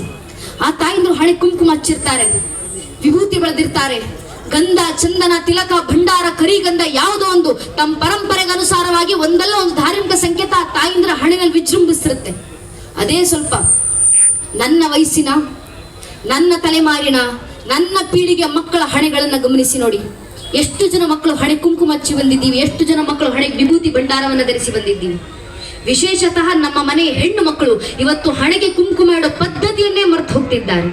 ಹಣೆಗೆ ಅಮ್ಮಮ್ಮ ಅಂದ್ರೆ ಯಾವ್ದೋ ಒಂದು ಸಣ್ಣ ಕಪ್ಪು ಚುಕ್ಕಿ ಇಡ್ತಾರೆ. ಹಣಗ ಸಣ್ಣ ಕಪ್ಪು ಚುಕ್ಕಿ ಎಷ್ಟು ಸಣ್ಣದಾಗಿರುತ್ತೆ ಅಂದ್ರೆ ಸ್ವಲ್ಪ ದೂರದಲ್ಲಿ ನಿಂತು ನೋಡಿದ್ರೆ ಹಣೆಗೆ ಏನಾದ್ರು ಇಟ್ಟಿದ್ದಾರಾ ಇಲ್ವಾ ಅನ್ನೋದು ಕೂಡ ಕಣ್ಣಿಗೆ ಕಾಣಿಸೋದಿಲ್ಲ. ಅಷ್ಟು ಸಣ್ಣ ಚುಕ್ಕಿ ಇಡೋದೇನಕ್ಕೆ ಮತ್ತೆ ಕಾಟಾಚಾರಕ್ಕೆ. ಹಣೆಗೆ ಬೊಟ್ಟಿಡ್ಲಿಲ್ಲ ಅಂದ್ರೆ ಮನ್ನಲ್ಲಿ ಅಪ್ಪ ಅಮ್ಮ ಬೈತಾರಲ್ಲ, ಕಾಟಾಚಾರಕ್ಕೆ ಹಣೆಗಂಡು ಸಣ್ಣ ಬಟ್ಟು. ತಪ್ಪು ನಮ್ಮನೆ ಹೆಣ್ಮಕ್ಳದ್ದು ಅಲ್ಲವೇ ಅಲ್ಲ. ಏನಕ್ಕೆ ಹಣೆ ಕುಂಕುಮ ಇಡಬೇಕು ಅಂತ ಹೇಳ್ಕೊಡದೇ ಇರುವಂತ ಮನೆ ಪೋಷಕರ ತಪ್ಪು, ಮನೆ ಹಿರಿಯರ ತಪ್ಪು. ನಮ್ಮ ಮನೆ ಹೆಣ್ಮಕ್ಳಿಗೆ ಹೇಳ್ಕೊಡ್ಬೇಕು ನಾವು ಏನಕ್ಕಮ್ಮ ಹಣೆ ಕುಂಕುಮ. ಕಾಟಾಚಾರಕ್ಕೆ ಇಡೋದಲ್ಲ. ಮಾರ್ಕಂಡೇಯ ಋಷಿಮುನಿಗಳು ದೇವಿ ಭಾಗವತದಲ್ಲಿ ಬರೀತಾರೆ, ಶುಂಭ ನಿಶುಂಭ ಎಂಬ ಇಬ್ಬರು ರಾಕ್ಷಸರು ತಾಯಿ ಜಗನ್ಮಾತೆಯನ್ನ ಕೆಟ್ಟ ದೃಷ್ಟಿಯಿಂದ ನೋಡಿದಾಗ ತಾಯಿ ಜಗನ್ಮಾತೆ ಖುದ್ದು ಕ್ರೋಧಿತರಾಗಿ ಶಾಂಭವಿ ಅವತಾರಣ ತಾಳಿ ನಿಂತು ಶುಂಭ ನಿಶುಂಭರ ಸಂಹಾರವನ್ನ ಮಾಡಿ ಆ ರಾಕ್ಷಸರ ರಕ್ತವನ್ನು ತೆಗೆದುಕೊಂಡು ತಾಯಿ ಜಗನ್ಮಾತೆ ತನ್ನ ಹಣೆಗಚ್ಕೊಂಡ್ರಂತೆ. ಅದರ ಸಂಕೇತವಾಗಿ ನಮ್ಮನೆ ಹೆಣ್ಮಕ್ಳು ಇವತ್ತಿಗೂ ಹಣೆ ಕುಂಕುಮ ಇಡ್ತಾರೆ. ಯಾಕೆ? ಎದುರಿಗೆ ಬರುವಂತ ಗಂಡಸಿಗೆ ಎಚ್ಚರಿಕೆಯನ್ನ ನೀಡ್ಲಿಕ್ಕೆ. ಒಂದು, ನಿನ್ನ ತಾಯಿ ಸ್ಥಾನದಲ್ಲಿ ಜಗನ್ಮಾತೆ ಸ್ಥಾನದಲ್ಲಿ ಇಟ್ಟು ಆರಾಧಿಸು, ಗೌರವಿಸು. ಅಕಸ್ಮಾತ್ ಕೆಟ್ಟ ದೃಷ್ಟಿಯಿಂದ ನೋಡಿದ್ರೆ ಶುಂಭ ನಿಶುಂಭರಿಗೆ ಬಂದ ಪರಿಸ್ಥಿತಿ ನಿನಗೂ ಬರೋದು ಅಂತ ಎಚ್ಚರಿಕೆ ಗಂಟೆ ಕೊಡ್ಲಿಕ್ಕೆ ಹಿಂದೂ ಮನೆ ಒಬ್ಬೊಬ್ಬ ಹಿಂದೂ ಹೆಣ್ಮಗಳು ಜೀವಂತ ದುರ್ಗೆ ಅಂತ ಹಣೆ ಕುಂಕುಮ ಇಟ್ಟು ಓಡಾಡಬೇಕು ಅಂತ ಹಿರಿಯರು ಹಾಕಿ ಕೊಟ್ಟೋದಂತ ಪರಂಪರೆ ಪದ್ಧತಿ ಅದು. ನಮ್ಮ ಮನೆ ಹೆಣ್ಣು ಮಕ್ಕಳು ಮಾತ್ರ ಅಲ್ಲ, ಹೆಣ್ಣು ಮಕ್ಕಳಾಗ್ಲಿ ಗಂಡು ಮಕ್ಕಳಾಗ್ಲಿ ಹಿಂದೂ ಧರ್ಮದಲ್ಲಿ ಹುಟ್ಟಿರುವಂತ ಪ್ರತಿಯೊಬ್ಬ ಹಿಂದೂ ಹಣೆಗೆ ಕುಂಕುಮ ತಿಲಕ ವಿಭೂತಿ ಗಂಧ ಚಂದನ ಭಂಡಾರ ಕರಿಗಂಧ ಯಾವುದೋ ಒಂದು ನಮ್ಮ ಪರಂಪರೆಗೆ ಅನುಸಾರವಾಗಿ ಒಂದು ಧಾರ್ಮಿಕ ಸಂಕೇತ ಹಣೆ ಮೇಲೆ ಧರಿಸಿರಲೇಬೇಕು. ಯಾಕಂದ್ರೆ ಅದು ನಮ್ಮ ಸ್ವಾಭಿಮಾನದ ಸಂಕೇತ. ಕವಿಗಳು ಹೇಳ್ತಾರಲ್ಲ, ಹಿಂದೂಗಳು ಯಾರು? ये है देखो राजपूताना नासी से तलवारों पे, इसने अपने जीवन काटा भर्जी तीर कटारों पे, कूद पड़ी थी हजारों पद्मिनी अंगारों पे, इस मिट्टी का कण कण के है कुर्बानी की गाथा, इस मिट्टी से तिलक करो ये धरती है बलिदानों की. ಅರ್ಥಾತ್ ನಮ್ಮ ಮೇಲಾದಂತ ಸಾವಿರಾರು ವರ್ಷಗಳ ದಾಳಿಗಳ ನಂತರವೂ, ನೂರಾರು ಜನಾಂಗಗಳ ಆಕ್ರಮಣಗಳ ನಂತರವೂ, ಅಸಂಖ್ಯ ಕಷ್ಟ ನಷ್ಟಗಳ ನಡುವೆಯೂ ಇವತ್ತಿಗೂ ತಲೆ ಎತ್ತಿ ತನುವೆತ್ತಿ ನಿಂತಿರುವಂತ, ಮೃತ್ಯುವನ್ನು ಮಣಿಸಿ ಬದುಕ್ತಿರುವಂತ ಮೃತ್ಯುಂಜಯ ಸನಾತನ ಹಿಂದೂ ಧರ್ಮದ ವಾರಸದಾರತ್ವದ ಉತ್ತರಾಧಿಕಾರಿಯಾಗಿ ನಾನೊಬ್ಬ ಹಿಂದೂ ಇವತ್ತಿಗೂ ಜೀವಂತ ಇದ್ದೀನಂತ ಜಗತ್ತಿನ ಮುಂದೆ ಸಾರಿ ಸಾರಿ ಹೇಳ್ಕೊಳ್ಳಿಕ್ಕಿರುವಂತ ಒಂದು ಸ್ವಾಭಿಮಾನದ ಸಂಕೇತ, ಹಣೆಗೆ ಧರಿಸುವಂತ ಧಾರ್ಮಿಕ ಸಂಕೇತ. ವೇದಗಳ ಪಾಠದಲ್ಲಿ ಹೇಳಿದ್ದಾರೆ, ಶೂನ್ಯ ಲಲಾಟದಲ್ಲಿ ಬಂದು ಕೂತು ಯಜ್ಞ ಕೂರುವಂತೆಲ್ಲ. ಶುಭ ಕಾರ್ಯ ನಡಿಬೇಕಾದ್ರೆ ಶೂನ್ಯ ಲಲಾಟ ಅಂದ್ರೆ ಖಾಲಿ ಹಣೆ. ಧಾರ್ಮಿಕ ಸಂಕೇತ ಇಲ್ಲದಿರುವಂತ ಖಾಲಿ ಹಣೆನಲ್ಲಿ ಬಂದು ಯಾವುದೇ ಶುಭ ಕಾರ್ಯ ಕೂರುವಂತಿಲ್ಲ. ನಮ್ಮ ವೇದ ಪಾಠ ಇದು. ವೇದ ಪಾಲಿಸುವಂತ ವೈದಿಕ ಪರಂಪರೆ ಪ್ರತಿಯೊಬ್ಬ ಸನಾತನ ಹಿಂದೂ ಧರ್ಮದ ಹಿಂದೂ ಹಣೆಗೆ ಧಾರ್ಮಿಕ ಸಂಕೇತ ಧರಿಸಿರಲೇಬೇಕು, ಕನಿಷ್ಠ ಪಕ್ಷವಾದ್ರೂ ದೇವಸ್ಥಾನಕ್ಕೆ ಬರಬೇಕಾದ್ರೆ. ಆದ್ರೆ ನಮ್ಮ ಪರಿಸ್ಥಿತಿ ಇವತ್ತು ಯಾವ ರೀತಿ ಆಗಿದೆ? ನಮ್ಮ ಮನೆಗಳಲ್ಲಿ ಎಂತಹ ಪರಿಸ್ಥಿತಿ ಬಂದಿದೆ? ಧರ್ಮ ಜಾಗೃತಿ ಆಗಬೇಕಂದ್ರೆ ಹಿರಿಯರು ಹೇಳಿದ ಇದೇ ಮಾತು, ಮನೆ ಮಕ್ಕಳನ್ನ ಜಾಗೃತಗೊಳಿಸಿ. ಶಾಸ್ತ್ರಕಾರರ ಮಾತು, ವರಂ ಏಕಂ ಗುಣಿ ಪುತ್ರೋ ನಚಮೂರ್ಖ ಶತೈರಪಿ. ಧರ್ಮ ರಕ್ಷಣೆ ಆಗಬೇಕಂದ್ರೆ ಮನ್ನಲ್ಲಿ 20 ಜನ ಮಕ್ಕಳು ಬೇಕಾಗಿಲ್ಲ. ಒಂದೊಂದು ಹಿಂದೂ ಮಗು ಮನ್ನಲ್ಲಿ ಇದೆಯಲ್ಲ, ಒಂದೊಂದು ಹಿಂದೂ ಮಗುವಿಗೆ ಸಂಸ್ಕಾರ ಕೊಟ್ಟು ನೈಜ ಹಿಂದೂ ಅಂತ ಬೆಳೆಸಿ ಸಾಕು, ಒಂದು ಮಗುವಿಂದ ಇಡೀ ಧರ್ಮ ರಕ್ಷಣೆ ಆಗುತ್ತೆ ಅಂತ ಒಂದೊಂದು ಮಕ್ಕಳು ನಮ್ಮನ್ನಲ್ಲಿದ್ದಾರೆ. ಆ ಮಕ್ಕಳಿಗೆ ಧರ್ಮ ಸಂಸ್ಕಾರ ಕೊಡಿ, ಆ ಮಕ್ಕಳನ್ನ ಜಾಗೃತಗೊಳಿಸಿ. ಧರ್ಮ ರಕ್ಷಣೆಗಿರೋದು ಇದೊಂದೇ ಮಾರ್ಗ, ಪರಶುರಾಮರು ಕೊಟ್ಟಂತ ಮಾರ್ಗ. ಅಗ್ರಸ್ತೋ ಚತುರೋ ವೇದ ಪೃಷ್ಠತಂ ಶಶರಂ ಧನು ಇದಂ ಬ್ರಹ್ಮವಿದಂ ಕ್ಷಾತ್ರಂ ಶಪಾದಪಿ ಶರಾದಪಿ. ಮಸ್ತಕದಲ್ಲಿ ಚತುರ್ವೇದಗಳ ಜ್ಞಾನಗಳು ತುಂಬಿದ್ದಾವೆ, ಬೆನ್ನಿನಲ್ಲಿ ಬಾಣಗಳ ಬತ್ತಳಿಗೆಗಳು ತುಂಬಿದ್ದಾವೆ. ವೈಚಾರಿಕವಾಗಿ ಯುದ್ಧ ಮಾಡ್ಲಿಕ್ಕೆ ಬರ್ತೀರಾ ಬನ್ನಿ, ಬ್ರಹ್ಮ ತೇಜಸ್ಸಿನಿಂದ ಎದುರಿಸ್ತೀವಿ. ನೇರ ನಿತ್ಯ ಯುದ್ಧ ಮಾಡ್ಲಿಕ್ಕೆ ಬರ್ತೀರಾ ಬನ್ನಿ, ಕ್ಷಾತ್ರ ತೇಜಸ್ಸಿನಿಂದ ಎದುರಿಸ್ತೀವಿ. ಶಾಪಾದಪಿ ಶರಾದಪಿ ಯಾವ ರೀತಿ ಬಂದ್ರು ರಾಷ್ಟ್ರ ಪರಂಪರೆ ರಕ್ಷಣೆಗೆ ನಾವು ಸಿದ್ಧ. ನಮ್ಮ ಸೌಭಾಗ್ಯ ಆ ಮಾತು ಜೀವಂತ ಸಾಕ್ಷಿ ಆಗ್ತಿರೋದನ್ನ ನೋಡುವ ಕಾಲಘಟ್ಟದಲ್ಲಿ ನಾವೆಲ್ಲ ಬದುಕ್ತಿದ್ದೀವಿ. ನಮ್ಮ ಕಣ್ಣು ಮುಂದೆ ದುರಾದೃಷ್ಟವಶಾತ್ ಕಾಶ್ಮೀರದ ಪೆಹಲ್ಗಾಮ್ನಲ್ಲಿ ಅಮಾಯಕ ಹಿಂದೂಗಳ ನರಮೇಧಗಳಾದವು. ಅಮಾಯಕ ಹಿಂದೂಗಳು. ಪಾಕಿಸ್ತಾನಕ್ಕೆ ಚೆನ್ನಾಗಿ ಗೊತ್ತಿತ್ತು, ಉರಿ ಸೆಕ್ಟರ್ ಮೇಲೆ ದಾಳಿ ಆದಾಗ ಭಾರತ ನಮ್ಮ ಮೇಲೆ ಸರ್ಜಿಕಲ್ ಸ್ಟ್ರೈಕ್ ಮಾಡಿದೆ. ಪುಲ್ವಾಮಾದಲ್ಲಿ ದಾಳಿ ಆದಾಗ ಭಾರತ ನಮ್ಮ ಮೇಲೆ ಏರ್ ಸ್ಟ್ರೈಕ್ ಮಾಡಿದೆ. ಇವತ್ತು ಕಾಶ್ಮೀರದ ಪೆಹಲ್ಗಾಮ್ನಲ್ಲಿ ದಾಳಿ ಆಗಿದೆ. ಭಾರತ ಮತ್ತೆ ನಮ್ಮ ವಿರುದ್ಧ ಯುದ್ಧಕ್ಕೆ ನಿಲ್ಲುತ್ತೆ ಅಂತ ಪಾಕಿಸ್ತಾನಕ್ಕೆ ಚೆನ್ನಾಗಿ ಗೊತ್ತಿತ್ತು. ಆದ್ರಿಂದಲೇ ಪಾಕಿಸ್ತಾನ ಯುದ್ಧಕ್ಕೂ ಸಜ್ಜಾಗಿ ಬಂತು. ಅಮೆರಿಕದಿಂದ ಫೈಟರ್ ಜೆಟ್ಗಳನ್ನ ಪಾಕಿಸ್ತಾನ ತರಿಸ್ಕೊಳ್ತು, ಟರ್ಕಿ ಸೂಸೈಡ್ ಡ್ರೋನ್ಸ್ ಗಳನ್ನ ಪಾಕಿಸ್ತಾನ ತರಿಸ್ಕೊಳ್ತು, ಸ್ವೀಡಿಶ್ ಮಾಡಿದಂತೆ AWSS SAP 2000 ಡಿಫೆನ್ಸ್ ಸಿಸ್ಟಮ್ ಅನ್ನು ತರಿಸ್ಕೊಳ್ತು. ಎಲ್ಲಾ ಶಸ್ತ್ರಾಸ್ತ್ರಗಳೊಂದಿಗೆ ಪಾಕಿಸ್ತಾನವು ಯುದ್ಧಕ್ಕೆ ಸಜ್ಜಾಗಿ ಬಂತು. ಭಾರತದ ಸೈನಿಕರು ರಣಾಂಗಣಕ್ಕೆ ಇಳಿದ್ರು. ಇಳಿದವರು ತಾಯಿಯ ಹಾಳಿನಲ್ಲಿ ವಿಜೃಂಭಿಸುವಂತ ಸಿಂಧೂರಕ್ಕೆ ಕಳಂಕ ಬಂದಾಗ ಸಿಂಧೂರಕ್ಕೆ ನ್ಯಾಯ ಒದಗಿಸಿಕೊಡ್ಲಿಕ್ಕೆ ಮಾತೃಶಕ್ತಿ, ಧೀಶಕ್ತಿ, ನಾರಿಶಕ್ತಿ ಮಾತೆಯರೇ ಮುಂದೆ ಬರಬೇಕಂತ ವ್ಯೋಮಿಕಾ ಸಿಂಗ್, ಸೋಫಿಯಾ ಕುರೇಶಿ ಅಂತ ತಾಯಿಂದ್ರು ರಣಾಂಗಣಕ್ಕೆ ಇಳಿದ್ರು. ಆಪರೇಷನ್ ಸಿಂಧೂರವನ್ನ ಸಾಕಾರಗೊಳಿಸಿಕೊಟ್ರು. ಆಪರೇಷನ್ ಸಿಂಧೂರದ ಸಾಕಾರಕ್ಕೆ ನಮ್ಮ ಭಾರತದ ಸೈನಿಕರು ಶಸ್ತ್ರಾಸ್ತ್ರ ತಂದ್ರು. ಆದ್ರೆ ಪಾಕಿಸ್ತಾನದಂತೆ ಯಾವುದೋ ಅಮೆರಿಕ, ಯಾವುದೋ ಟರ್ಕಿ ಮುಂದೆ ನಿಂತು ಕೈ ಚಾಚಿ ಭಿಕ್ಷೆ ಬೇಡಿ ತಂದಂತ ಶಸ್ತ್ರಾಸ್ತ್ರಗಳೆಲ್ಲ ನಮ್ಮವು. ನಮ್ಮ ಭಾರತದ ಸೈನಿಕರು ಸ್ವಾಭಿಮಾನದೊಂದಿಗೆ ರಷ್ಯಾದ ಜೊತೆ ಹೆಗಲಿಗೆ ಹೆಗಲು ಕೊಟ್ಟು ನಿಂತು ತಯಾರು ಮಾಡಿಸಿ ಇಂಪೋರ್ಟ್ ಮಾಡಿಸಿಕೊಂಡಂತ S-400 ಡಿಫೆನ್ಸ್ ಸಿಸ್ಟಮ್ ನ ಜೊತೆಗೆ ಭಾರತದ ಸೈನಿಕರು ಯುದ್ಧಕ್ಕೆ ಇಳಿದ್ರು. ಇದಕ್ಕಿಂತ ಹೆಮ್ಮೆ ವಿಚಾರ, ಆಕಾಶ್ ತೀರ್ ಏರ್ ಡಿಫೆನ್ಸ್ ಸಿಸ್ಟಮ್ ನ ಜೊತೆಗೆ ಭಾರತದ ಸೈನಿಕರು ಯುದ್ಧಕ್ಕೆ ಬಂದ್ರು. ಆಕಾಶ್ ತೀರ್ ಏರ್ ಡಿಫೆನ್ಸ್ ಸಿಸ್ಟಮ್ ಬೇರೆ ಯಾವ ದೇಶದಿಂದಲೂ ತರಿಸಿಕೊಂಡಿದ್ದಲ್ಲ, ಬದಲಿಗೆ 100% ಮೇಕ್ ಇನ್ ಇಂಡಿಯಾ, ಮೆಟೀರಿಯಲ್ ಇಂದ ಹಿಡಿದು ಲೇಬರ್ ನವರೆಗೂ ಸಂಪೂರ್ಣ ಭಾರತದಲ್ಲಿ ನಿರ್ಮಾಣವಾದಂತ indigenous air defence system.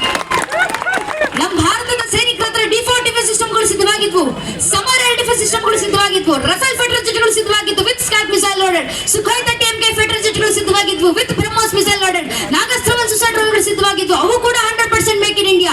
Israel ನಿಂದ ಇಂಪೋರ್ಟ್ ಮಾಡಿಸಿಕೊಂಡಂತ ಅರಬ್ ಡ್ರೋನ್ ನಮ್ಮ ಸೈನಿಕರ ಹತ್ರ ಇದ್ವು. ಜಪಾನ್ ನಿಂದ ಇಂಪೋರ್ಟ್ ಮಾಡಿಸಿಕೊಂಡಂತ ಕಾಮಿಕಾಜೆ ಡ್ರೋನ್ಗಳು ನಮ್ಮ ಸೈನಿಕರ ಹತ್ರ ಇದ್ವು. ಸ್ಕೈ ಸ್ಟ್ರೈಕರ್ ಸುಸೈಡ್ ಡ್ರೋನ್ಗಳು ನಮ್ಮ ಸೈನಿಕರ ಹತ್ರ ಇದ್ವು. Sky striker suicide drones 100% make in India, ಅದರಲ್ಲೂ ಮೇಡ್ ಇನ್ ಕರ್ನಾಟಕ. ನಮ್ಮ ಕರ್ನಾಟಕದಿಂದಲೇ ತಯಾರಾಗಿ ಹೋದ ಸುಸೈಡ್ ಡ್ರೋನ್ಸ್ಗಳು. ಇಡೀ ಆಪರೇಷನ್ ಸಿಂಧೂರದ ಸಂದರ್ಭಕ್ಕೆ ಭಾರತದ ಸೈನಿಕರು ಇಸ್ರೋದೊಂದಿಗೆ ಲೈವ್ ಕೋಆರ್ಡಿನೇಷನ್ ಅನ್ನು ಸ್ವೀಕರಿಸುತ್ತಿದ್ರು. INS ವಿಕ್ರಾಂತ್ ಜೊತೆಗೆ 36ಕ್ಕೂ ಹೆಚ್ಚು ಯುದ್ಧ ಹಡಗುಗಳು ವಿತ್ ಬ್ರಹ್ಮೋಸ್ ಮಿಸೈಲ್ ಲೋಡ್ನೊಂದಿಗೆ ನಾರ್ದನ್ ಅರೇಬಿಯಾ ಸೀನ ಪ್ಯಾಟ್ರೋಲಿಂಗ್ ಮಾಡುತ್ತಿದ್ವು. ಎಲ್ಲಾ ಶಸ್ತ್ರಾಸ್ತ್ರಗಳಿಂದ ತಯಾರಾದಂತ ಭಾರತದ ಸೈನಿಕರು ರಣಾಂಗಣಕ್ಕೆ ಇಳಿದ್ರು. ಒಂದೇ ಒಂದು ಹೊಡೆತಕ್ಕೆ ಪಾಕಿಸ್ತಾನ ಅಮೆರಿಕದಿಂದ ತಂದಂತ J-17 ಥಂಡರ್ ಫೈಟರ್ ಜೆಟ್ಗಳು ಮತ್ತು J-16 ಥಂಡರ್ ಫೈಟರ್ ಜೆಟ್ಗಳನ್ನ ಭಾರತದ ಸೈನಿಕರು ಭಸ್ಮಗೊಳಿಸಿದ್ರು. ಪಾಕಿಸ್ತಾನ ಟರ್ಕಿಯಿಂದ ತರಿಸಿಕೊಂಡಂತ ಸುಸೈಡ್ ಡ್ರೋನ್ಸ್ ಗಳನ್ನ ಭಾರತದ ಸೈನಿಕರು ಮಣ್ಣಲ್ಲಿ ಮಣ್ಣಾಗಿಸಿದ್ರು. ಸ್ವೀಡಿಷ್ ಮಾಡಿದಂತ AWSS SAP 2000 ಡಿಫೆನ್ಸ್ ಸಿಸ್ಟಮ್ ಅನ್ನ ಭಾರತದ ಸೈನಿಕರು ಭಗ್ನಗೊಳಿಸಿದ್ರು. ಅವತ್ತು ಪಾಕಿಸ್ತಾನದ ಒಂದೇ ಒಂದು ಡಿಫೆನ್ಸ್ ಸಿಸ್ಟಮ್ ಕೆಲಸ ಮಾಡಲಿಲ್ಲ, ಪಾಕಿಸ್ತಾನದ ಒಂದೇ ಒಂದು ರಡಾರ್ ಸಿಸ್ಟಮ್ ರೆಸ್ಪಾಂಡ್ ಮಾಡಲಿಲ್ಲ. ಇಡೀ ಆಪರೇಷನ್ ಸಿಂಧೂರವನ್ನ ಭಾರತದ ಸೈನಿಕರು ಸಾಕಾರಗೊಳಿಸಿದ್ರು. 29 ನಿಮಿಷ 9 ಟೆರರ್ ಕ್ಯಾಂಪ್ಸ್ಗಳ ಮೇಲೆ ದಾಳಿ, 70ಕ್ಕೂ ಹೆಚ್ಚು ಜನ ಭಯೋತ್ಪಾದಕರ ಸಂಹಾರ ಮಾಡಿ ಭಾರತದ ಸೈನಿಕರು ಜಗತ್ತಿಗೆ ತೋರಿಸ್ಕೊಟ್ರು. ಭಾರತ ಮಲಗಿದ್ರೆ ಮಾತ್ರ ಕುಂಭಕರ್ಣ, ಎದ್ರೆ ವೀರಭದ್ರ ಅನ್ನೋದನ್ನ ಜಗತ್ತಿಗೆ ಸಾಬೀತುಪಡಿಸುವ ಕೆಲಸ ಭಾರತದ ಸೈನಿಕರು ಮಾಡಿ ತೋರಿಸಿದ್ರಲ್ಲ. ನಮ್ಮ ಸೈನಿಕರು ತೋರಿಸ್ಕೊಟ್ಟಿದ್ದಾರೆ. ನೇರ ನಿತ್ಯುದ್ಧ ಮಾಡ್ಲಿಕ್ಕೆ ಬಂದ್ರೆ ಛಾತ್ರ ತೇಜಸ್ಸಿನೊಂದಿಗೆ ರಾಷ್ಟ್ರದ ರಕ್ಷಣೆ ಮಾಡ್ಕೊಳ್ತೀವಿ. ಉಳಿದಿರೋದು ಗಡಿ ಒಳಗಿರುವಂತ ನಾವುಗಳು ವೈಚಾರಿಕವಾಗಿ ಬ್ರಹ್ಮ ತೇಜಸ್ಸಿನೊಂದಿಗೆ ಪರಂಪರೆ ರಕ್ಷಣೆ ಮಾಡಿಕೊಂಡ್ರೆ ಸಾಕು. ನಮ್ಮ ಮೇಲಾಗುವ ದಾಳಿ ವೈಚಾರಿಕ ದಾಳಿಗಳು ಯಾವ ಮಟ್ಟದ್ದು ಅಂದ್ರೆ ನನಗೆ ಇಲ್ಲಿನ ಪರಿಸ್ಥಿತಿ ಗೊತ್ತಿಲ್ಲ, ಆದ್ರೆ ನಾನು ಬೆಂಗಳೂರಿನಿಂದ ಬರುವಂತ ಹೆಣ್ಮಗಳು, ನನ್ನ ಬೆಂಗಳೂರಿನಲ್ಲಿ ಯಾವ ಪರಿಸ್ಥಿತಿ ಬಂದಿದೆ ಅಂದ್ರೆ ನನ್ನ ತಂದೆ ಬೆಂಗಳೂರಿನಲ್ಲಿ ಆಟೋ ಚಾಲಕರು, ರಿಕ್ಷಾ ಡ್ರೈವರ್. ನಮ್ಮಪ್ಪ ವೃತ್ತಿಯಿಂದ ಇವತ್ತಿಗೂ ಆಟೋ ಓಡಿಸ್ತಾರೆ. ನಮ್ಮಪ್ಪ ನನಗೆ ಹೇಳಿದಂತ ಅವರ ಅನುಭವದ ಮಾತು, ಬೆಂಗಳೂರಿನ ಮಕ್ಕಳು ಮನೆಯಲ್ಲಿ ಹಣೆ ಕುಂಕುಮ ಹಚ್ಕೊಂಡು ಆಟೋ ಹತ್ತುತ್ತಾರೆ. ಆಟೋ ಇಳಿದು ಕಾಲೇಜ್ ಒಳಗೆ ಹೋಗೋಕ್ಕೂ ಮುಂಚೆ ಹಣಿನಲ್ಲಿರುವಂತ ಕುಂಕುಮ ಅಳಿಸಿ ಆನಂತರ ಕಾಲೇಜ್ ಒಳಗೆ ಕಾಲಿಡ್ತಾರೆ. ಯಾಕೆ? ನಮ್ಮದೇ ಮನೆಯ ಹಿಂದೂ ಮಕ್ಕಳಿಗೆ ತಮ್ಮ ಪರಂಪರೆಯನ್ನ ಅನುಸರಿಸಲಿಕ್ಕೆ ಇವತ್ತು ಕೀಳಿರಿವೆ. ನಮ್ಮ ಮನೆ ಹಿಂದೂ ಮಕ್ಕಳಿಗೆ ನಾನೊಬ್ಬ ಹಿಂದೂ ಅಂತ ಜಗತ್ತಿನ ಮುಂದೆ ಸಾರಿ ಹೇಳ್ಕೊಳ್ಳಿಕ್ಕೆ ಇವತ್ತು ಇನ್ಫೀರಿಯಾರಿಟಿ ಕಾಂಪ್ಲೆಕ್ಸ್. ಯಾಕೆ ಪರಿಸ್ಥಿತಿ ಬಂದಿದೆ ಅಂದ್ರೆ ಅವ್ರ ಮೇಲೆ ವೈಚಾರಿಕ ದಾಳಿ ಆಗ್ತದೆ. ನಮ್ಮ ಮಕ್ಕಳಿಗೆ ಪ್ರಶ್ನೆ ಮಾಡಲಾಗುತ್ತೆ. ಒಂದಿಷ್ಟು ಜನ ಪ್ರಶ್ನೆ ಮಾಡ್ತಾರೆ, ನೀವು ಗಣೇಶನ ಆರಾಧಿಸ್ತೀರಲ್ಲ, ನಿಮ್ಮ ಗಣೇಶನಿಗೆ ಏನಕ್ಕೆ ಆನೆ ಮುಖ? ನೀವು ಹನುಮಂತನ ಆರಾಧಿಸ್ತೀರಲ್ಲ, ಹನುಮಂತನಿಗೆ ಏನಕ್ಕೆ ಕಪಿ ಮುಖ? ಹನುಮಂತನ ರಾಮ ಭಕ್ತ ಅಂತ ಕರಿತೀರಾದ್ರೆ ರಾಮರಲ್ಲಿ ಹುಟ್ಟಿದ್ರೋದಕ್ಕೆ ನಿಮ್ಮ ಹತ್ರ ಏನು ಸಾಕ್ಷಿ ಇದೆ? ಪ್ರಶ್ನೆ ಮಾಡ್ತಾರೆ. ದುರಾದೃಷ್ಟವಶಾತ್ ಈ ಪ್ರಶ್ನೆ ಮಾಡೋರು ಸಾಮಾನ್ಯರ. ಕೋರ್ಟ್ ನಲ್ಲಿತ್ತು ಕಪಿಲ್ ಸಿಬ್ಬಲ್ ಎಂಬ ವಕೀಲರು ಪ್ರಶ್ನೆ ಮಾಡ್ತಾರೆ, ಶ್ರೀರಾಮಚಂದ್ರು ಇಲ್ಲೇ ಹುಟ್ಟಿದ್ರೋದಕ್ಕೆ ರಾಮ ಜನ್ಮಭೂಮಿ ಪರ್ವ ಕೊಡ್ಲಿಕ್ಕೆ ನಿಮ್ಮ ಹತ್ರ ಏನು ಸಾಕ್ಷಿ ಇದೆ, ಏನ್ ಪುರಾವೆ ಇದೆ? ಆ ಕ್ವಶನ್ ಸಾಸಿದ Supreme Court of India during the judgement of Shriram Janmabhoomi case. What gives us the guarantee that this same question might not come to our doorsteps in the future days? ಸ್ವಾಮಿ ಕೋರ್ಟ್ ನಲ್ಲಿ ಮಾಡಿದ ಇದೇ ಪ್ರಶ್ನೆ ಮುಂದೊಂದು ದಿನ ನಮ್ಮ ಮನೆ ಬಾಗಿಲವರೆಗೂ ಬರೋದಿಲ್ಲ ಅನ್ನೋದಕ್ಕೆ ನಮ್ಮ ಹತ್ರ ಏನ್ ಗ್ಯಾರಂಟಿ? ನಮ್ಮ ಮನೆ ಮಕ್ಕಳು ಮುಂದೆ ನಿಂತು ಯಾರಾದ್ರೂ ಮುಂದೊಂದಿನ ರಾಮರ ಅಸ್ತಿತ್ವಕ್ಕೆ ಪ್ರಶ್ನೆ ಚಿಹ್ನೆ ಹಾಕಿದ್ರೆ ನಮ್ಮ ಮಕ್ಕಳಲ್ಲಿ ಎಷ್ಟು ಧರ್ಮ ಜಾಗೃತಿಯ ಬ್ರಹ್ಮ ತೇಜಸ್ಸನ್ನ ವೃತ್ತಿಗೊಳಿಸಿರ್ಬೇಕಂದ್ರೆ ಮನೆ ಒಂದೊಂದು ಹಿಂದೂ ಮಗು ಎದೆೊಪ್ಪಿಸ್ಕೊಡೆ ತಟ್ಕೊಂಡು ಹೇಳ್ಕೊಳ್ಬೇಕು. ಶ್ರೀರಾಮಚಂದ್ರರ ಅಸ್ತಿತ್ವಕ್ಕೆ ಮಾತ್ರ ಅಲ್ಲಪ್ಪ, ಬೇಕಾದ್ರೆ ಇಡೀ ಶ್ರೀರಾಮಚಂದ್ರರ ವಂಶವೃಕ್ಷದ ಅಸ್ತಿತ್ವಕ್ಕೆ ನಾನು ಸಾಕ್ಷಿಯನ್ನು ಕೊಡಬಲ್ಲೆ. ನಮ್ಮ ಮಕ್ಕಳ ಬಾಯಿಂದ ಬರಬೇಕಾದ ಉತ್ತರ ಭಗವಂತನ ರಾಮಭಕ್ತ ಮಾರುತಿಯ ಕೃಪಾಶೀರ್ವಾದದಿಂದ ಮೊದಲಿಗೆ ಬಂದದ್ದು ಶ್ರೀಹರಿ. ಶ್ರೀಹರಿಯ ಮಗ ಬ್ರಹ್ಮ, ಬ್ರಹ್ಮನ ಮಗ ಮರೀಚಿ, ಮರೀಚಿ ಮಗ ಕಶ್ಯಪ, ಕಶ್ಯಪನ ಮಗ ಸೂರ್ಯ, ಸೂರ್ಯನ ಮಗ ಮನು, ಮನುವಿನ ಮಗ ಇಕ್ಷ್ವಾಕು, ಇಕ್ಷ್ವಾಕುವಿನ ಮಗ ಕುಕ್ಷಿ, ಕುಕ್ಷ ಮಗ ವಿಕುಕ್ಷಿ, ವಿಕುಕ್ಷ ಮಗ ಬಾಣ, ಬಾಣನ ಮಗ ಅನರಾರಣ್ಯ, ಅನರಾರಣ್ಯನ ಮಗ ಮೃದು, ಮೃದುವಿನ ಮಗ ತ್ರಿಶಂಕು, ತ್ರಿಶಂಕುವಿನ ಮಗ ದುಂಡುಮಾರ, ದುಂಡುಮಾರನ ಮಗ ಮಾಂಧಾತ,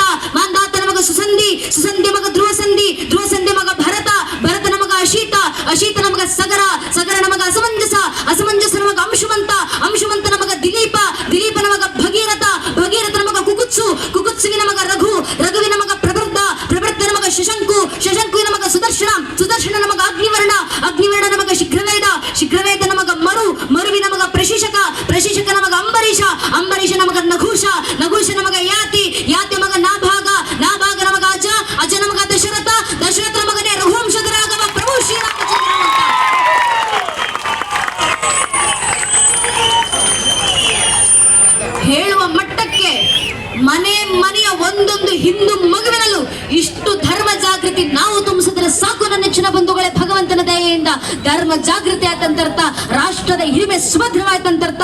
ಇಷ್ಟೇ ನಮ್ಮೆಲ್ಲರ ಕೆಲಸ. ಈ ಕೆಲಸ ನಾನಲ್ದೆ ನೀವಲ್ದೆ ಇನ್ಯಾರು ಮಾಡ್ಲಿಕ್ಕೆ ಬರೋದಿಲ್ಲ.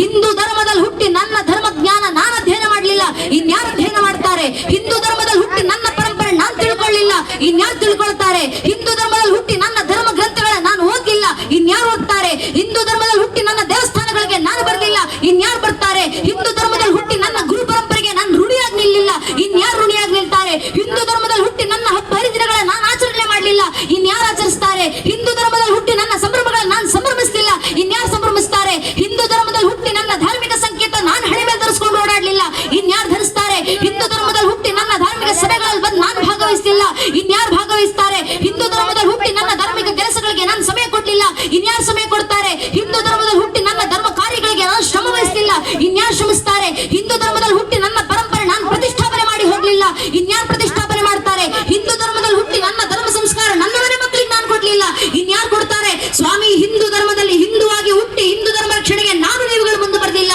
ಇನ್ಯಾರು ಮುಂದೆ ಬರ್ತಾರೆ? ಇನ್ಯಾರು ನಮ್ಮ ಧರ್ಮ ಉಳಿಸ್ತಾರೆ? ಇನ್ಯಾರು ನಮ್ಮ ಪರಂಪರೆ ರಕ್ಷಣೆ ಮಾಡ್ತಾರೆ? ಬೇರೆ ಯಾರು ಬರೋದಿಲ್ಲ. ಇಲ್ಲಿರುವಂತ ನನ್ನ ನಿಮ್ಮ ಜನ್ಮ ಸಿದ್ಧ ಜವಾಬ್ದಾರಿ ಪರಂಪರೆ ರಕ್ಷಣೆ ನಾವೇ ಮುಂದೆ ನಿಲ್ಲಬೇಕು, ನಾವೇ ಸಮರ್ಪಣೆಯನ್ನು ಕೊಟ್ಟು ಹೋಗಬೇಕು. ನಿಮ್ಮಿಂದ ಕೈಲಾಗುವಂತ ಸೇವೆ ನಿಮಗೆ ಮಾತಾಡ್ಲಿಕ್ಕೆ ಬರುತ್ತಾ? ಮಾತಾಡಿ ಸ್ವಾಮಿ. ದೇಶದ ಬಗ್ಗೆ ಮಾತಾಡಿ, ಧರ್ಮದ ಬಗ್ಗೆ ಮಾತಾಡಿ, ಮನೆ ಮಕ್ಕಳ ಜೊತೆ ಮಾತಾಡಿ, ಕುಟುಂಬಸ್ಥರ ಜೊತೆ ಮಾತಾಡಿ, ಧರ್ಮ ಜಾಗೃತಿ ಮೂಡಿಸಿ. ನಿಮ್ಮಿಂದ ಹಾಡಾಡ್ಲಿಕ್ಕಾಗುತ್ತಾ? ದೇಶಭಕ್ತಿ ಗೀತೆಗಳನ್ನು ಹಾಡಿ, ಭಕ್ತಿ ಗೀತೆಗಳನ್ನ, ಭಜನೆಗಳನ್ನ, ಕೀರ್ತನೆಗಳನ್ನ, ಭಗವದ್ಗೀತೆ ಶ್ಲೋಕಗಳನ್ನು ಹೇಳಿ ಧರ್ಮ ಜಾಗೃತಿ ಮೂಡಿಸಿ. ಬರೀಲಿಕ್ಕಾಗುತ್ತಾ? ನೈಜ ಇತಿಹಾಸ ದಾಖಲಿಸಿ ಬರೆದು ಧರ್ಮ ಜಾಗೃತಿ, ದೇಶ ಜಾಗೃತಿ ಮೂಡಿಸಿ. ನಿಮಗೆ ಸಮಯ ಕೊಡ್ಲಿಕ್ಕಾಗುತ್ತಾ? ಧರ್ಮದ ಕೆಲಸಗಳಿಗೆ ಸಮಯ ಕೊಡಿ, ಧರ್ಮ ಜಾಗೃತಿ ಮೂಡಿಸಿ. ನಿಮ್ಮಿಂದ ಯಾವುದೂ ಆಗ್ಲಿಲ್ವಾ? ಕನಿಷ್ಠ ಪಕ್ಷ ಮನೆಯಲ್ಲಿ ಕೂತ್ಕೊಂಡು ಆರ್ಥಿಕ ಸಹಾಯವನ್ನು ಮಾಡ್ಲಿಕ್ಕಾಗತ್ತ? ಧರ್ಮದ ಕೆಲಸಗಳಿಗೆ ಆರ್ಥಿಕ ಸಹಾಯ ಮಾಡಿ ಧರ್ಮ ದೇಶ ಜಾಗೃತಿಗೊಳಿಸಿ. ಇದು ಆಗ್ಲಿಲ್ವಾ? ಕನಿಷ್ಠ ಪಕ್ಷ ನಿಂತು ದೇಶ ಧರ್ಮದ ಪರವಾಗಿ ಒಂದು ಜೈಕಾರ ಹಾಕ್ಲಿಕ್ಕಾಗುತ್ತಾ? ದೇಶ ಧರ್ಮದ ಪರವಾಗಿ ಒಂದು ಜೈಘೋಷ ಹಾಕಿ ಧರ್ಮ ಜಾಗೃತಿ ಮಾಡಿ. ಅದೂ ಆಗ್ಲಿಲ್ಲ ಅಂದ್ರೂ ಪರವಾಗಿಲ್ಲ. ಯಾರಾದ್ರೂ ನಿಂತು ದೇಶ ಧರ್ಮದ ಪರವಾಗಿ ಜೈಕಾರ ಹಾಕ್ತಿದ್ರೆ ಅವರ ಪಕ್ಕದಲ್ಲಿ ನಿಂತ್ಕೊಂಡು ಕೈ ಎತ್ತೋಣ ಸಾಕು. ನಾವು ದೇಶ ಧರ್ಮಕ್ಕೆ ಕೊಡುವಂತ ಕೊಡುಗೆ ಇಷ್ಟೇ. ಇಷ್ಟನ್ನು ಒಬ್ಬೊಬ್ಬ ಹಿಂದೂ ಮಾಡಿದ್ರೆ ಸಾಕು, ಒಬ್ಬೊಬ್ಬ ಹಿಂದೂ ಮಾಡಿದ್ರೆ ಸಾಕು. ಧರ್ಮ ಜಾಗೃತಿ ತನ್ನಿಂದ ತಾನೇ ಆಗುತ್ತೆ. ಇದೇ ನಮ್ಮೆಲ್ಲರ ಜವಾಬ್ದಾರಿ. ಇದೇ ಜವಾಬ್ದಾರಿ ನಮಗೆ ಸಂಘ ಕೊಟ್ಟಿರೋದು. ಈ ಜವಾಬ್ದಾರಿ ಸುಲಭ ಅಲ್ಲದೆ ಇರಬಹುದು ಅನೇಕರಿಗೆ. ನಮಗೆ ಗೊತ್ತು, 100 ವರ್ಷಗಳ ಕಾಲ ಭಗವದ್ವಜವನ್ನ ಗುರು ಅಂತ ಸ್ವೀಕರಿಸಿ ನಾವು ಮಾಡಿಕೊಂಡು ಬಂದಂತ ಪ್ರಾರ್ಥನೆಯ ಪ್ರತಿಫಲ ಶತಂ ಚೈವ ಯತ್ಕಂಠಕಾರ್ಕಿಣ ಮಾರ್ಗಂ ಸ್ವಯಂ ಸಿಕ್ಕತಂ ನ ಸುಖಂ ಕಾರ್ಯತೆ. ನಮಗೆ ಗೊತ್ತು, ದೇಶ ಧರ್ಮದ ಹಾದಿ ಸುಲಭ ಅಲ್ಲ. ನೂರಾರು ಅಡೆತಡೆಗಳು ಬರ್ತವೆ, ಸಾವಿರಾರು ಪ್ರಶ್ನೆಗಳು ಉದ್ಭವ ಆಗ್ತವೆ, ಕಲ್ಲು ಮುಳ್ಳಿನಿಂದ ತುಂಬಿರುವಂತಹ ಹಾದಿ. ಆದ್ರೂ ಇತಿಹಾಸದ ದೃಷ್ಟಿನಲ್ಲಿ ಸ್ಪಷ್ಟವಾಗಿ ಅಧ್ಯಯನ ಮಾಡಿದ ನಂತರವೂ ಈ ಹಾದಿಯನ್ನು ನಾವು ಸ್ವೀಕರಿಸಿದ್ದೀವಿ. ಯಾಕೆ? ಒಂದೇ ಒಂದು ಕನಸಿನ ಸಾಕಾರ. 100 ವರ್ಷ ಕಂಡಂತ ಕನಸು, ಇನ್ನು ಮುಂದಿನ 1000 ವರ್ಷಗಳ ಕಾಲ ಬೇಕಾದ್ರೂ ಶ್ರಮಿಸಲಿಕ್ಕಿರುವಂತ ಕನಸು. ಸಂಘ ಪ್ರಾರ್ಥನೆಯ ಕೊನೆಯ ಸಾಲುಗಳು: ಪರಂ ವೈಭವಂ ನೇತು ಮೇತತ್ ಸ್ವರಾಷ್ಟ್ರಂ ಸಮರ್ಥ ಭವತ್ವಾಶಿಷಾತೆ ವೃಷಂ. ತಾಯಿ ಭಾರತಿಯನ್ನ ತನ್ನ ಪರಮ ವೈಭವದ ಅತ್ಯುನ್ನತ ಶಿಖರಕ್ಕೇರಿಸಿ ಕಣ್ತುಂಬಿಸಿಕೊಳ್ಳೋದೇ ನಮ್ಮೆಲ್ಲರ ಅಂತಿಮ ಕನಸು. ಅಂತಿಮ ಕನಸಿನ ಸಾಕಾರಕ್ಕೋಸ್ಕರ ಇನ್ನು 100 ವರ್ಷ ಅಲ್ಲ, 1000 ವರ್ಷ ಬೇಕಾದ್ರೂ ಶ್ರಮಿಸಲಿಕ್ಕೆ ಪೂರ್ಣಾವಧಿ ಕಾರ್ಯಕರ್ತರಾಗಿ ನಮ್ಮ ಕಾರ್ಯಕರ್ತ ಅಣ್ಣಂದಿರು ಸಿದ್ಧವಾಗಿ ನಿಂತಿದ್ದಾರೆ. ಇಡೀ ಕಾರ್ಯಕ್ರಮ ಆಯೋಜನೆ ಮಾಡಿರುವಂತ ನಮ್ಮ ಕಾರ್ಯಕರ್ತ ಅಣ್ಣಂದಿರು ಸೇರುವಂತ ನೂರಾರು ಸಾವಿರಾರು ಜನ ಹಿಂದೂ ಬಾಂಧವರಲ್ಲಿ ಕೈ ಮುಗಿದು ವಿನಂತಿ, ದಯವಿಟ್ಟು ಕಾರ್ಯಕ್ರಮ ಮುಗಿಸ್ಕೊಂಡು ವಾಪಸ್ ಹೋಗೋಕು ಮುಂಚೆ ನಿಮ್ಮ ಸುತ್ತಮುತ್ತ ಹೆಗಲ ಮೇಲೆ ಕೇಸರಿ ಶಲ್ಯ ಹಾಕೊಂಡು ನಿಂತಿರುವಂತ ನಮ್ಮ ಕಾರ್ಯಕರ್ತ ಅಣ್ಣಂದಿರಿದ್ದಾರೆ. ದಯವಿಟ್ಟು ಆ ಕಾರ್ಯಕರ್ತ ಅಣ್ಣಂದಿರ ಹತ್ರ ಹೋಗಿ ಅವ್ರ ಬಂದು ಕೆಲಸ ಮಾಡ್ತಿರೋ ಧರ್ಮಕ್ಕೋಸ್ಕರ ಒಂದು ಧಾರ್ಮಿಕ ಸಭೆ ಆಯೋಜನೆ ಮಾಡ್ಬೇಕಂದ್ರೆ ವಾರಗಟ್ಟಲೆ, ತಿಂಗಳಗಟ್ಟಲೆ ಮನೆ ಬಿಟ್ಟು, ಊಟ ಬಿಟ್ಟು, ನಿದ್ದೆ ಕೆಟ್ಟು, ವೈಯಕ್ತಿಕ ಕೆಲಸ ನೂರಾರಿದ್ರು ಎಲ್ಲ ಪಕ್ಕಕ್ಕೆ ಸರಿಸಿ ಬಂದಿರ್ತಾರೆ. ಮನೇಲಿ ಕೆಲಸ ಇಲ್ಲ ಅಂತಲ್ಲ, ಮನೆಯಲ್ಲಿ 108 ಕೆಲಸ ಇದ್ರು. ವೈಯಕ್ತಿಕ ಕೆಲಸ ಆಮೇಲೆ, ಮೊದಲು ಧರ್ಮದ ಕೆಲಸ, ದೇಶದ ಕೆಲಸ, ಊರಿನ ಜನರ ಜಾಗೃತಿ ಕೆಲಸ ಆಗಬೇಕಂತ ವೈಯಕ್ತಿಕ ಕೆಲಸ ಬದಿಗಿಟ್ಟು ಬಂದು ಧರ್ಮದ ಕೆಲಸ ಮಾಡಿರ್ತಾರೆ. ದಯವಿಟ್ಟು ಆ ಕಾರ್ಯಕರ್ತ ಅಣ್ಣಂದ್ರ ಹತ್ರ ಹೋಗಿ ಅವ್ರ ಹೆಗಲ್ ತಟ್ಟಿ, ನಿನ್ನ ಮನೆ ಕೆಲಸ ಬದಿಗಿಟ್ಟು ಬಂದು ಧರ್ಮದ ಕೆಲಸ ಮಾಡ್ತಿದ್ಯಲ್ಲಪ್ಪ, ನಿನ್ನ ನೋಡಿದ್ರೆ ಹೆಮ್ಮೆ ಅನ್ಸುತ್ತೆ ಅಂತ ಆ ಕಾರ್ಯಕರ್ತ ಅಣ್ಣಂದ್ರೆ ಹೆಗಲ್ ತಟ್ಟಿ ಶಬಾಷ್ ಅಂತ ಹೇಳಿ ಹೋಗಿ ಸಾಕು. ನಮ್ಮ ಕಾರ್ಯಕರ್ತ ಅಣ್ಣಂದ್ರಿಗೆ ನಾವು ಕೊಡುವ ಗೌರವ ಇದೆ. ತಮ್ಮ ಮನೆಯಲ್ಲಿ ಸಾವಿರಾರು ಕಷ್ಟಗಳು ಬಂದಾಗ ನಮ್ಮ ಕಾರ್ಯಕರ್ತ ಅಣ್ಣಂದಿರು ಯಾರು ಮುಂದೆನೂ ಹೊಕ್ಕ ಚಾಚಿರೋದಿಲ್ಲ. ಸ್ವಾಭಿಮಾನ ಅಂತದ್ದು. ಸಮಸ್ಯೆ ನನ್ನ ಮನೆಗೆ ಬಂದ್ರೆ ನಾನೇ ನೋಡ್ಕೊಳ್ತೀನಿ ಅಂತ. ಆದ್ರೆ ಒಂದು ಧರ್ಮದ ಕೆಲಸ ಅಂತ ಬಂದಾಗ, ಒಂದು ಧಾರ್ಮಿಕ ಸಭೆ ಅಂತ ಬಂದಾಗ, ದೇವಸ್ಥಾನದ ಕಾರ್ಯ ಅಂತ ಬಂದಾಗ ಪ್ರತಿಯೊಬ್ಬ ಹಿಂದುವಿನ ಮನೆ ಮುಂದೆ ನಿಂತು ಕೇಳ್ಕೊಂಡಿರ್ತಾರೆ, ಅಣ್ಣ ಧರ್ಮದ ಕೆಲಸ ಮಾಡ್ತಿದೀವಿ, ಸಹಕಾರ ಮಾಡಿ, ನಿಮ್ ಕೈಲಾಗುವಂತ ಸಹಾಯ ಮಾಡಿ ಅಂತ. ಸ್ವಾಭಿಮಾನ ಬಿಟ್ಟು ಒಂದು ಕೆಲಸ ಮಾಡ್ತಾರಲ್ಲ, ಅವ್ರಿಗೆ ನಾವ್ ಏನ್ ಗೌರವ ಸಲ್ಲಿಸ್ಲಿಕ್ಕೆ ಸಾಧ್ಯ? ಏನಂತ ಹೇಳಲಿಕ್ಕೆ ಸಾಧ್ಯ? ಏನಾಗ್ಲಿಲ್ಲ ಅಂದ್ರೂ ಪರವಾಗಿಲ್ಲ. ಶಾಸ್ತ್ರಕಾರರ ಮಾತು, ಧರ್ಮೋ ರಕ್ಷತಿ ರಕ್ಷಿತಃ. ಯಾರು ಧರ್ಮ ರಕ್ಷಣೆ ಮಾಡ್ತಾರೋ ಅವರ ರಕ್ಷಣೆ ಮಾಡ್ಲಿಕ್ಕೆ ಧರ್ಮವೇ ಹಿಂದೆ ನಿಂತಿರುತ್ತೆ. ಆದ್ರಿಂದ ಧರ್ಮದ ಕೆಲಸ ಮಾಡ್ತಿರುವಂತ ನಮ್ಮ ಕಾರ್ಯಕರ್ತ ಅಣ್ಣಂದಿರ ಪರವಾಗಿ ಬೆನ್ನಿಗೆ ಬೆನ್ನೆಲುಬಾಗಿ ನಿಲ್ಲುವಂತ ಜವಾಬ್ದಾರಿ ಹಿಂದೂ ಧರ್ಮದಲ್ಲಿ ಹುಟ್ಟಿರುವಂತ ನಾವೆಲ್ಲ ಸಮಸ್ತ ಹಿಂದೂ ಬಾಂಧವರದು ಆ ಜವಾಬ್ದಾರಿ ಪಾಲಿಸೋಣ. ನಮ್ಮ ಕಾರ್ಯಕರ್ತ ಅಣ್ಣಂದರಿಗೆ ಕೈಲಾಗುವಂತ ಸಹಾಯ ಮಾಡಿ ಬೆಂಬಲವನ್ನ ನೀಡೋಣ ಅಂತ ತಮ್ಮಲ್ಲಿ ಕೇಳ್ಕೊಳ್ತಾ ಇಡೀ ಕಾರ್ಯಕ್ರಮವನ್ನು ಇಷ್ಟು ಅಚ್ಚುಕಟ್ಟಾಗಿ ಆಯೋಜನೆ ಮಾಡಿರುವಂತ ನೆಚ್ಚಿನ ಕಾರ್ಯಕರ್ತ ಅಣ್ಣಂದಿರಿಗೆ ಗುರು ಮಹಾರಾಜು ಶಾರದಾ ಮಾತೆಯನ್ನು ಆಡಿಸಿರುವಂತೆ ಹೇಳಿಸಿರುವಂತ ಎರಡು ಮಾತನ್ನ ಕೇಳಿಸ್ಕೊಂಡಂತ ಪರಂ ಪೂಜ್ಯನಿ ದಿವ್ಯತ್ರಿಯರಿಗೆ, ಎಲ್ಲ ವಿದ್ವತ್ ಗಣ್ಯರಿಗೆ, ದೇಶಭಕ್ತ ಬಾಂಧವರಿಗೆ, ಮಾತಾ ಭಗಿಣಿಯರಿಗೆ, ಇಡೀ ಕಾರ್ಯಕ್ರಮದಲ್ಲಿ ನಮಗೆ ಸಹಕಾರ ನೀಡಿರುವಂತಹ ಆರಕ್ಷಕ ಬಂಧುಗಳಿಗೆ, ಪತ್ರಕರ್ತ ಬಾಂಧವರಿಗೆ, ಅಕ್ಕ ಅಣ್ಣಂದಿರಿಗೆ ಹಾಗೂ ಎಲ್ಲ ಕಿರಿಯರ ಪಾದಗಳಿಗೆ ಮತ್ತೊಮ್ಮೆ ನನ್ನ ಹಣೆ ಹೆಚ್ಚು ನಮಸ್ಕರಿಸ್ತೇನೆ. ನನ್ನ ನೆಚ್ಚಿನ ಬಂಧುಗಳೇ, ಈಗೆಲ್ಲರೂ ಒಮ್ಮೆ ಜೈಕಾರ ಹಾಕ್ಬಿಡೋಣ. ಅಕ್ಕ ಪಕ್ಕ ಸುತ್ತಮುತ್ತ ಇರುವಂತಹ ಸಮಸ್ತ ಹಿಂದೂ ಬಾಂಧವರು ಎರಡೂ ಕೈಗಳನ್ನ ಗಾಳಿನ ತೂರ್ತಾ ಉಚ್ಚ ಕಂಠದಿಂದ ಭಾರತ್ ಮಾತನ ಜೊತೆ ಜಯಘೋಷ ಹಾಕಿ ಭಾರತ್ ಮಾತಾ ಕೀ